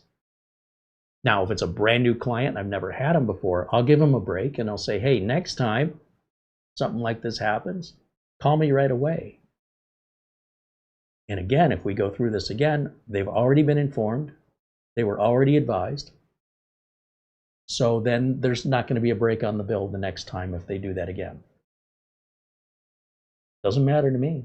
You want to pay more money? I'm happy. You're happy? I'm happy. Keep doing what you're doing. I'll make more money. I'm okay with that. I'm surprised they're okay with that. That doesn't seem natural, but hey, that's them. You know, I respect it. No problem. It's like that client that says, don't try and save me money. Just get me up and running fast as possible. You know, when I call you, I want you to take it over. I don't want you to tell me how to do it myself. I don't want you to tell me how I can save money. I call you, I expect you to take care of it and send me a bill. Yes, sir, I am more than happy to provide that service. It's not something I hear very often. It's quite unusual for a customer to say that. In most cases, if you offer a customer the option to fix it themselves for free or to save some money, they usually say thank you. And I always let them know, you know, if it turns out that it isn't what it appears to be and you try it yourself, if you're willing to, and you're still having problems, just call me back. No problem. I'm not saying no. Dustin Fuller says, great stream as always, Carey and Mara. Thank you, Dustin. Of course, thanks to Mara, our channel administrator. She's the one that answers the emails and does our thumbnails, like today's thumbnail. And, you know, she said, what are you doing on Sunday? I said, well, we're going to let the audience decide, so you come up with a thumbnail for that. Very non-specific, and that's what she came up with. It's pretty good.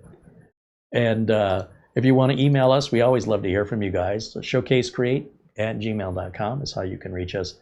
So if you're interested in buying any equipment from us, we ship to the United States. We'll always sell things for at least $100 less than what it cost us. Some of this stuff is brand new. If it's something that was sent to us for free, we cannot sell it. But if we bought it, you know, forget the sales tax. We've already paid that. So whatever the price is on Amazon, drop it by $100, and then you know, there's a good chance that we can make that deal happen. If it's older equipment, if it's more than a year old, we'll drop it by more than $100. But if we're just buying things to review, it's been out of the box for a few hours, it's basically new. And that's why I think $100 is fair. Because remember, on a $500 computer, if we sell that at $400, we paid after sales tax $550 for it. So we're actually losing $150. On the other hand, with the $400 we get, we can roll that back into another purchase to buy some equipment that we can review here on the channel.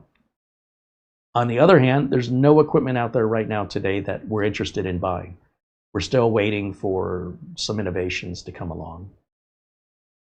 And so because of that, we might see some unusual products we're reviewing coming up here, some tech gadgets that maybe normally I wouldn't review, but it's stuff I would use.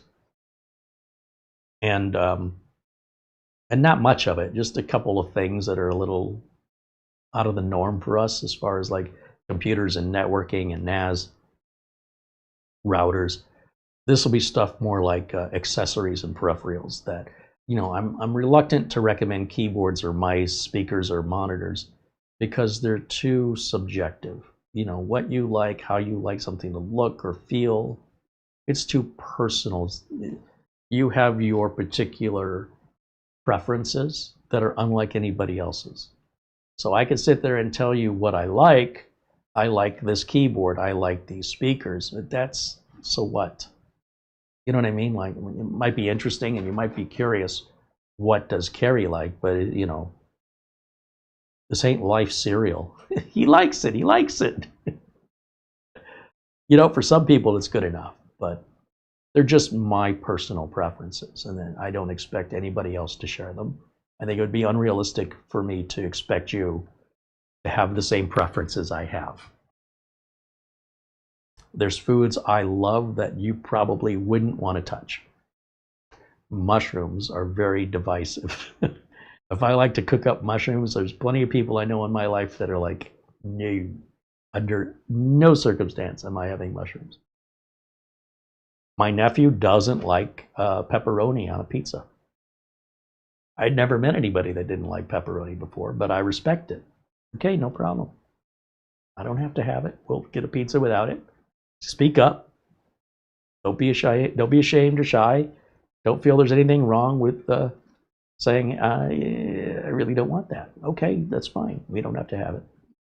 And much the same way, when it comes to keyboards, mice, monitors, headphones, speakers, feel free to try out things. Look at prices, look at warranties, look at availability. Places like Best Buy are a great place to go to get some hands-on, or just order things from Amazon that have good reviews and 30-day free returns. Because until you experience it yourself, you can't listen to what any content creator has to say about it. It's too subjective to each individual. But if you ask me what my preferences are, I'll tell you, but I don't expect them to be yours. That's all I'm trying to get across. So those are typically not the kind of things we review here because of that. Because there's so many different options, keyboard styles, audio frequency responses, more bass, more treble, lighter, better battery life, wired, Bluetooth, noise canceling, all this other stuff, which may be absolutely critical to you. You know, full back headphones, open back headphones, earpods. Everybody's got their choices and preferences. Personally, I can't stand those things that go in your ear. Earbuds. You'll never see me wear them. Or if I do wear them, it's very temporary. It's just maybe I need an earpiece for something during a show, and then as soon as the show's over, it'll be a long time before you see it again. I don't like it. But other people would never own a pair of headphones and they just walk around with earbuds all day. To each their own. Anyway, that's why I don't review that stuff here. It's just far too subjective. Creation from Inspiration says, do you ever use Gemini or Grok to solve computer problems? I use Gemini frequently to assist, absolutely. In most cases, they don't give complete answers. Sometimes Gemini does give a complete answer right out of the gate. It depends on the problem. But absolutely, to have that assistant there, with all the years of experience I've got, it's very easy for me to forget things. Things I used to know, it's like, who's that actor that was in that movie? It's like that. You know who it is, you can kind of imagine them, you can kind of see them in your head, but you can't put a name to it. Who's the artist that sings that song? Oh man, I used to know this.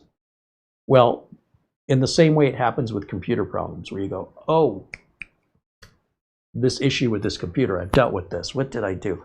And I'll hit Gemini, and usually in one of the things Gemini suggests, that's the thing I needed to sort of wake up that memory and go, okay, I got it from here. Sometimes Gemini will suggest something I never even considered before, and I don't know if it's hallucinating or if it's because it sounds right. And I'll wonder, just out of my own curiosity, would this do the same thing as the other thing I was looking for? And yet other times I may be presented with a problem I've never ever seen before. I don't have a starting line. And certainly going to Gemini, again, as that assistant, gives me that starting line. And from there, I can usually pick it up and run with it. And on occasion, the whole answer is in the Gemini response. So absolutely, I think any technician not using it is a fool. That's where people's ego and pride are getting in their own way. And I have no respect for somebody who wants to shut that down and say, I refuse to use it. I have no respect for people that are that close-minded, because you don't know what you don't know. So if that's their right. If they say, I want to challenge myself, I want to force myself to live in 1997 and look up everything in books, or go to, you know, Alta Vista and do old-fashioned searches, that's your own personal torture. I don't need to be a part of that. And I'm not coming to you for any help, because I don't have that much time on my hands. And I don't think you're as reliable. I don't think any human being is reliable as AI is. As inaccurate as AI is, it's so much more accurate than the average person. People just, they have moods. Some days my memory is better than other days. Some days my comprehension is better than other days. AI doesn't have the listening problems, the attitude problems, the mood issues, or the ego. And in that way, find it superior for getting factual information and diagnostic information more consistent than from other humans. Unless that human is a specialist in a particular area of which I'm trying to find a solution. So if you're having an ISP problem, it's best to call your ISP and talk to the people. That's all they do. They know what's going on right now. AI may not know what's going on right now with that ISP. The ISP knows better. But in general troubleshooting and general computer repair work, using AI as a tool is no different than using a screwdriver or a pair of wire cutters. You know, I could chew off the ends of a zip tie cable. But wouldn't you think I was an idiot? No, we don't use any of that witchcraft tools. We're old school. I don't find any respect in people that do that.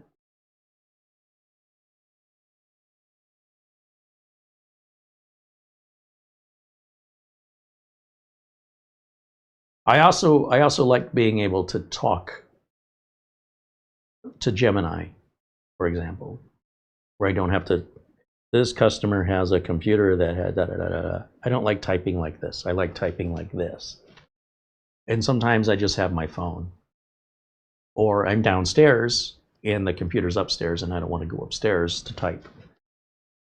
So this, worst option.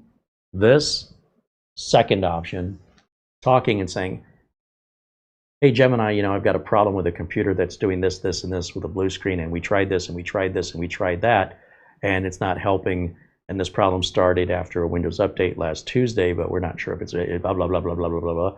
And Gemini will be patient until I'm finished talking. And it filters out all the noise, it gets right to the crux of it, and it answers me. I love it. Love it.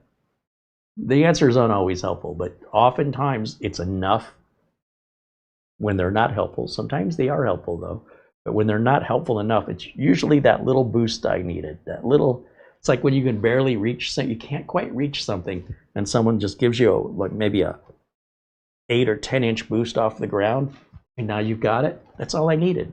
It's a stepping stool. And it's just going to get better and more useful. Eventually it'll be a ladder. But right now it's a step stool. And so people that close it out, I hate AI, I want nothing to do with AI. That's like people saying, oh, I don't want modern medicine. Keep all that modern medicine, vaccinations. I'll take my chances with polio and shingles. I'll suffer. Okay, you're allowed to suffer. Have fun. I won't get it. No, of course you won't. Hope you're right.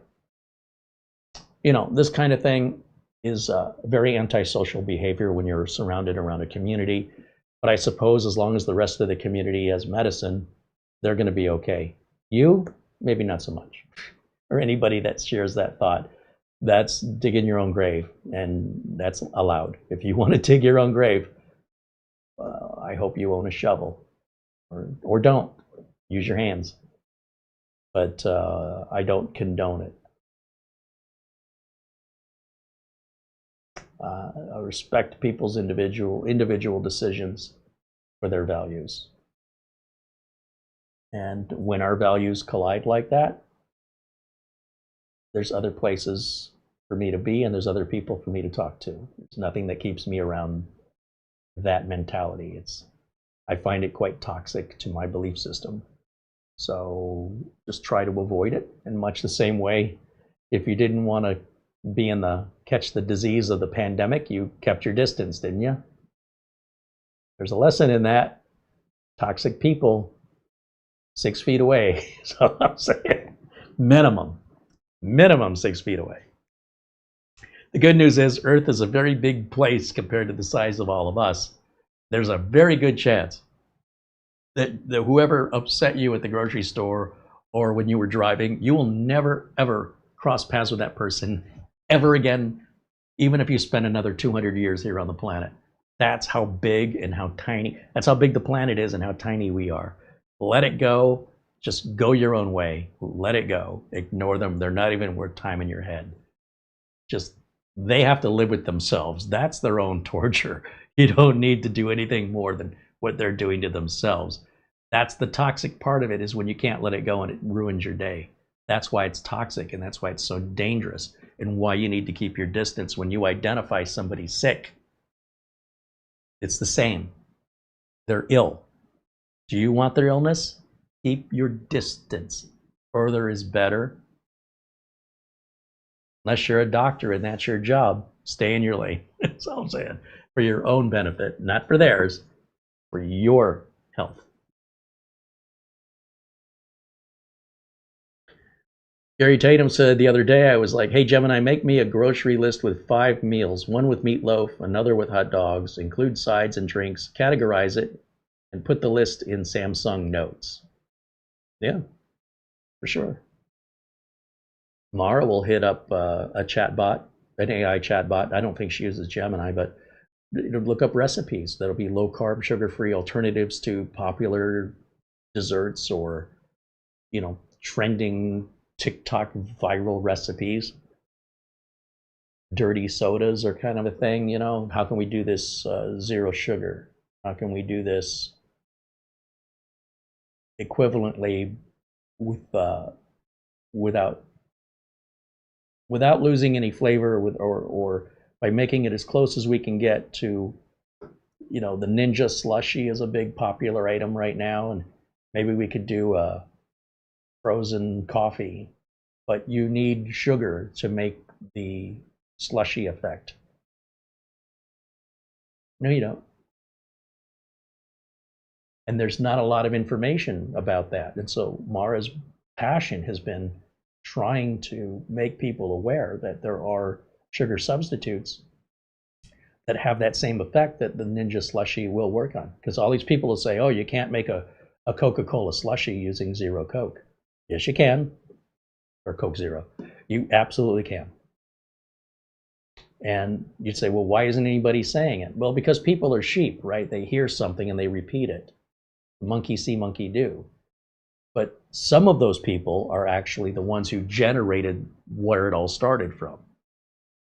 And for whatever reason, it took on viral status. And so, like what I'm doing here should be common knowledge.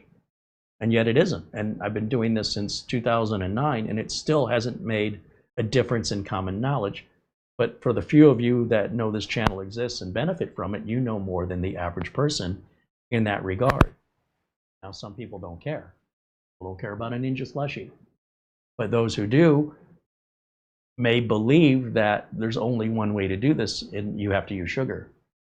Because they've not been taught otherwise, because those videos that teach otherwise, they're not getting the attention of the population. Not a significant part, just a small part. And so while I'm trying to fight the good fight with computers and common sense knowledge, Mara's doing the same when it comes to avoiding sugars or carbs, carbohydrates, when it comes to meals, without necessarily eating cardboard or things that have the bad texture. And she's been doing that for decades. And yet, people don't think this is possible. You'd think she should be on top of the charts with these recipes that are healthy and delicious and break all of these beliefs that society has in general, that, you know, in order to get this, you must have that. It's not true anymore. In most cases, there are substitutes that are damn close to the original and may even be preferred. Believe that or not. If you ask somebody who drinks Diet Coke if they'd rather have a Coke or a Diet Coke, most of the time they say, I don't like Coke anymore. I just don't like it. I don't drink Diet Coke, for example, because it's healthy. I drink it because I just think it tastes better. Wow, I'd like to see that more in the world, you know, where people are more open-minded to not associating things that are better for you as automatically being less desirable. It's no reason for that. Well, there's still some things that, you know, need a little work, but overall, there's ingredients now that are available today that weren't available 10 years ago. And you can do things with recipes and sugar substitutions that didn't exist 10 years ago. And some people are like, well, I learned this 20 years ago and that's the way it is. Not anymore. And you hear me talk about that with computers, you know, more RAM makes things better. No, it doesn't. I need to have more RAM. No, you probably don't. And to this day, I still see brand new content posted pretty much daily how to free up more RAM. There's no point in that. It's the dumbest thing I've ever seen in my life. Here's how you could free up more RAM. Why? So your computer runs faster. It won't make your computer run faster. It doesn't work like that anymore. Well, now, before I had 6 gigs of RAM free, now I have 10 gigs of RAM free. And so now you have more of what you're not using? Is that what you're saying? Well, I'm using less, but you weren't using all you had. Right, so now I've got more.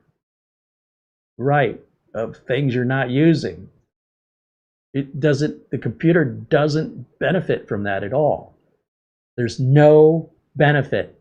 It's psychological. And yet these videos keep coming out. Here's how you can save more RAM. You know, here's how you can reduce your RAM use. Shut off these services and look in your startup menu.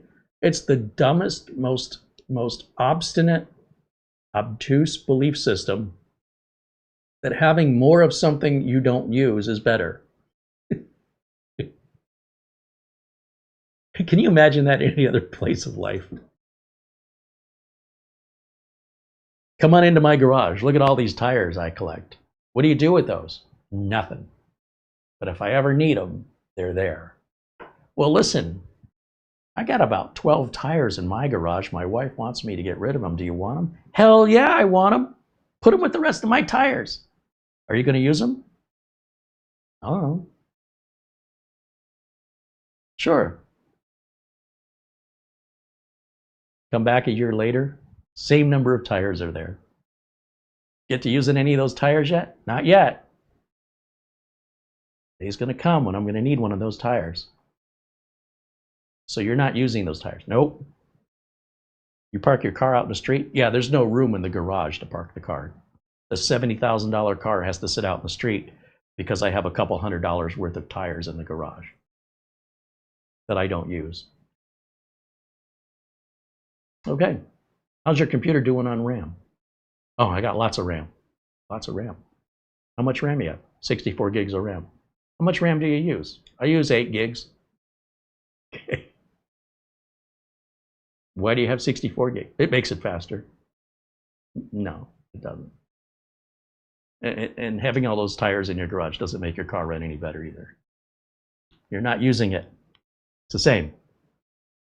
Well, God forbid you challenge people with evidence and facts, because they will fight you till the point of death, many of them. That'll be the hill they choose to die on. And at that point, you got to wonder, who's the moron? The one that's trying to educate them, or the one who's defending their ignorance? I'd say they're both morons, if neither one of them has the common sense to just walk away. Think about it. People want to believe something so strongly. What do you care? Let them.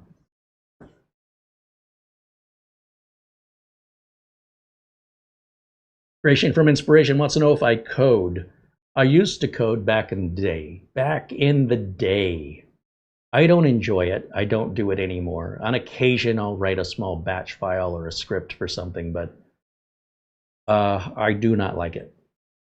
I kind of, in the early days, you kind of had to code. There wasn't much else you could do with a computer if you didn't code it yourself. These days, the code that's being used, the languages that are being used, I don't know those languages. And I don't care to, because it's not something that I mean, I might read a book, but I don't necessarily want to write one. I have written books, but I have no desire to write anymore.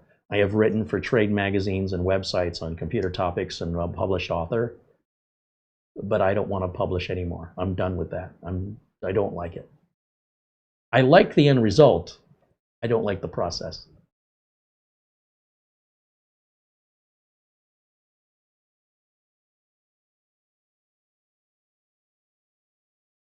David Graham wants to know if anyone makes a keyboard caddy where I can move one out of the way and back again.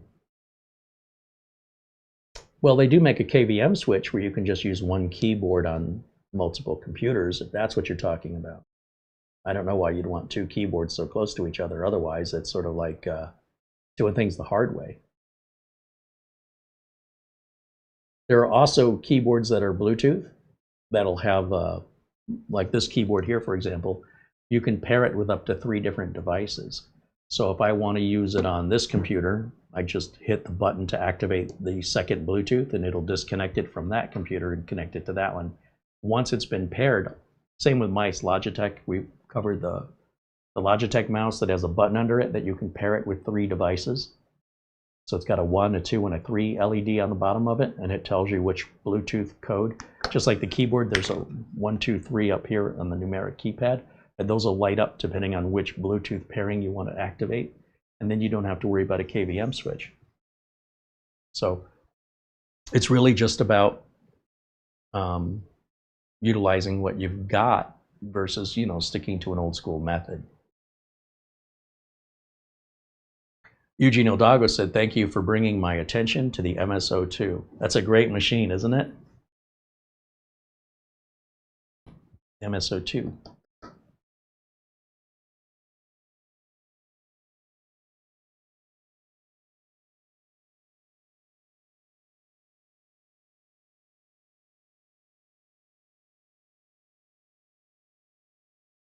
David Graham mentions gaming.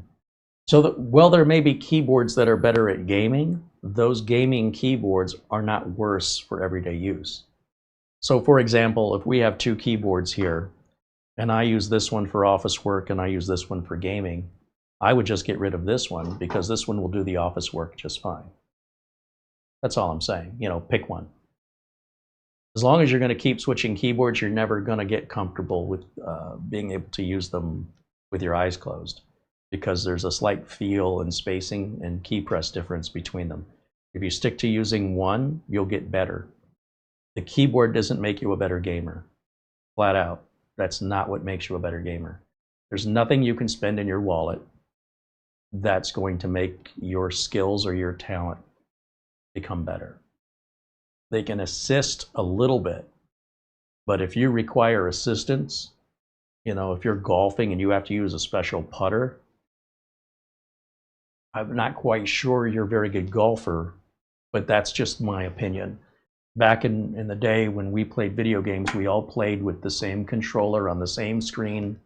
You know, you put a quarter in the machine. If you were left-handed or right-handed, it didn't matter. You played by the same rules with the same controllers and the same hardware and the same configuration as everybody else. And only the better player won, period. So I believe in that. I believe in you develop your skills. You get better pots and pans, it's not going to make you a better cook. You get a better camera, it's not going to make you a better photographer. And you get a nicer car, it's not going to make you a better driver. At the end of the day, it's all about how much practice you get in.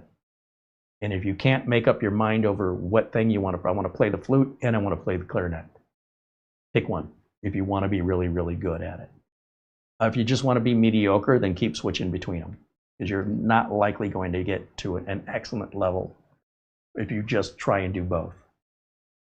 Make a decision, stick with it, and you will find that that enhances your capability and productivity and in gaming once you choose what you're working with and stop switching them around. That's my opinion.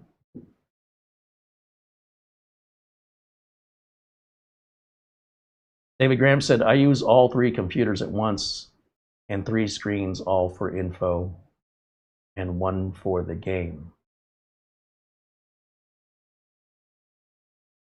I don't know what to tell you there. It's a very unusual assortment of configuration, and it seems to me you're doing something in a very difficult way.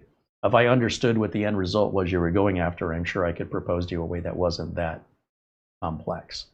But without really understanding the logic you're using in that, I can't find any logic in it. I can't find any reasonable purpose behind running 3 computers at the same time. You can only use 1 computer at a time. You can't use multiple computers. Whatever you're doing, your focus and attention can only be on 1 computer. So while you're focused on this one, the other 2 don't have your attention. So I would sort of need to understand what it is you're really doing so that I could help this make more sense. But it doesn't make any sense to me. I've never run into anybody who's ever explained anything like that before. So I sort of speechless on that one, because it seems like you're really doing something the hard way, but I don't understand what it is or why you're under the belief that that's how you do it. I'm sure there's a much more optimized way of accomplishing your goal without that level of complexity. But you might just be doing it because you can, right? But no, I'm not aware of a keyboard that does what you're asking it to do, because I'm not aware of that being a need. But that doesn't mean it doesn't exist. I'm just not aware of it. And if anybody in the chat has solutions, please speak up. Eugene Odago said the Miniswarm MSO2 is the most powerful computer I've used since my Commodore 64 days. I don't know, is that a high bar? I've built more than a few desktops. None compete with the Miniswarm powerhouse. Oh, I see. Okay, very good.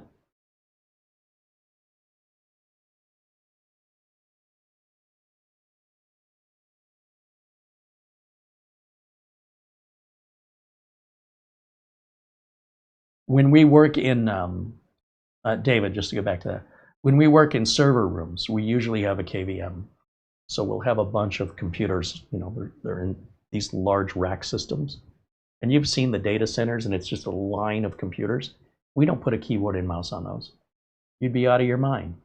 In general, we have a crash cart, and we push the crash cart. The crash cart has the keyboard, the mouse, and the monitor on it. And we go over to the rack, and we plug that in, and we do what we need to do, and then we unplug it. None of these computers have monitors. They don't have keyboards, they don't have mice.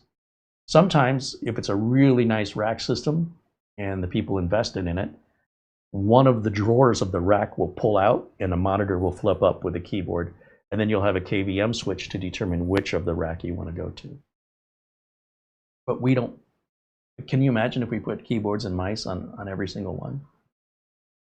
So even back in the 90s, we didn't do that. Even back in the 90s, when we had servers like at the power company where I worked, we would have multiple monitors that were dedicated to a certain row of servers.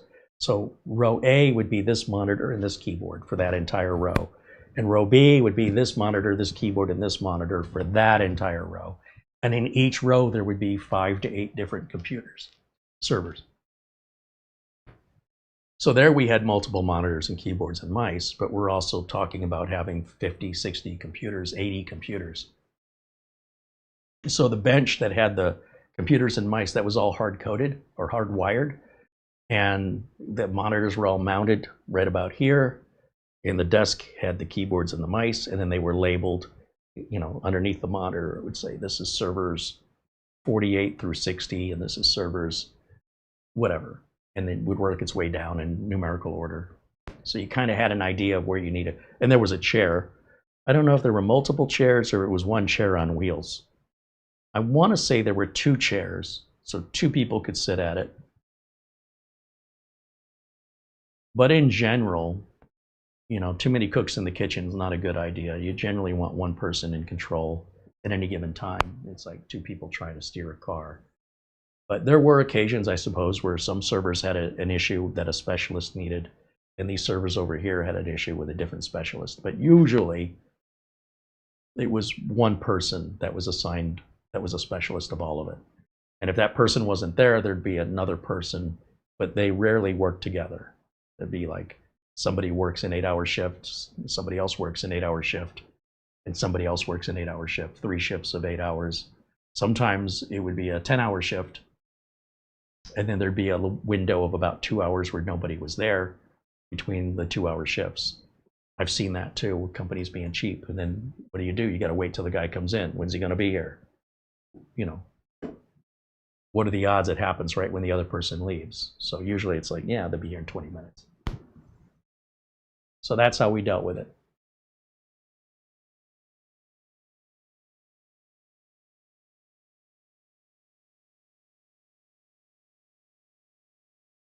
All right, guys. Well, again, thank you for hanging out with me on this lovely Sunday. We're getting incredibly hot temperatures all throughout the United States, and we got some rain last night, which cooled us down. Thank goodness. It was a hot one, setting world records. I think the coldest it got at night was 97 degrees the night before last. 97 degrees Fahrenheit. That was as cool as it ever got. Sun's down, middle of the night. The news took a heat gun and they pointed it at the pavement. It read 160 degrees Fahrenheit on the pavement. So if you see people walking their dogs, they usually have little booties on to keep their paws from burning. Otherwise, they shouldn't be out walking their dogs. Even at night, that pavement's still very, very hot. So August, as we approach August, it's the single worst month to be in Arizona, or Phoenix in particular. And I would probably say it's true for the rest of the United States, where no matter where you live, August is going to be hot and humid, but it is excessive in Phoenix and New Mexico, Las Vegas. It's to try and stay indoors and be safe out there. Stay cool. Once we get out of August, we'll start heading towards the fall, and things can get a little bit more friendly to humans outdoors, I guess is what I want to say. But in the meantime, wherever you are, stay cool. Wear sunscreen if you got to go out. Don't stay out in it too long.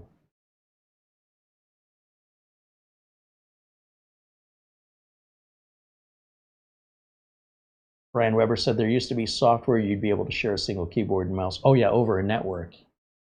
I think that software still exists. I think there's freeware for that, but not my cup of tea. But it could be worth looking into. See, this is one of those things where it's like, oh yeah, I know what you're talking about, but I can't remember what it's called. This is a great Gemini moment.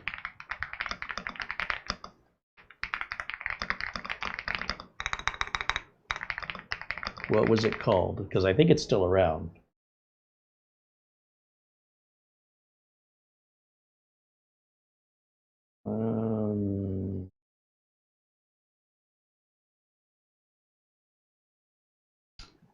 Yeah, I think DeskFlow, which was formerly Barrier in Open Source Synergy, is what they're referring to in the chat room here. Input Director is free for personal use. Mouse Without Borders is another one that's free and open source. DeskFlow is free and open source. Synergy is a paid piece of software, and ShareMouse has a free and a paid version. And this would just work over your local network. It's not for remote access. It's just for local access to other machines on the same network. Not my cup of tea personally, but there are options out there. And feel free to hit up Gemini for more walkthrough, or if you want to learn more about it. But yeah, Brian, thank you for reminding me of those. I just never found them to be useful for my needs. But clearly somebody does. They still exist, and people use them. All right, guys, thanks for watching. We will be back tomorrow, as always, members only Monday. And I hope you, as members, will join us tomorrow. And I hope something will come in the days ahead that we'll have a show Wednesday. I'm not quite sure yet. Definitely, no matter what, we always have a show on Friday, and we always have a show on Sunday open to the public. It always starts at 1:00 p.m. Phoenix time. And if we don't have anything, we just do like a Q&A. Or maybe I have some demonstration or something like that I can share with you. But the show will be happening. Okay, so I hope you'll join us, and you know when to expect us. And make sure you like and subscribe. That way, if we do go live unexpectedly, you'll be alerted to it. But otherwise, every Friday, every Sunday, 1 o'clock Phoenix time, we're always going to be here. Wednesdays, just kind of depends. And Mondays, it's always members only every Monday. That's just a benefit of membership, to show my gratitude and my appreciation for the people who make it possible for me to make these videos. And for everyone else, again, thank you for hanging out with us today. We appreciate having you here. And if you're not a member, we hope you consider it. And again, a shout out to our friend Buster. I hope he's getting some needed rest, and hope he's going to be feeling good tomorrow. And we'll look forward to seeing him soon. And we look forward to seeing you all again very, very soon. Until next time, bye for now.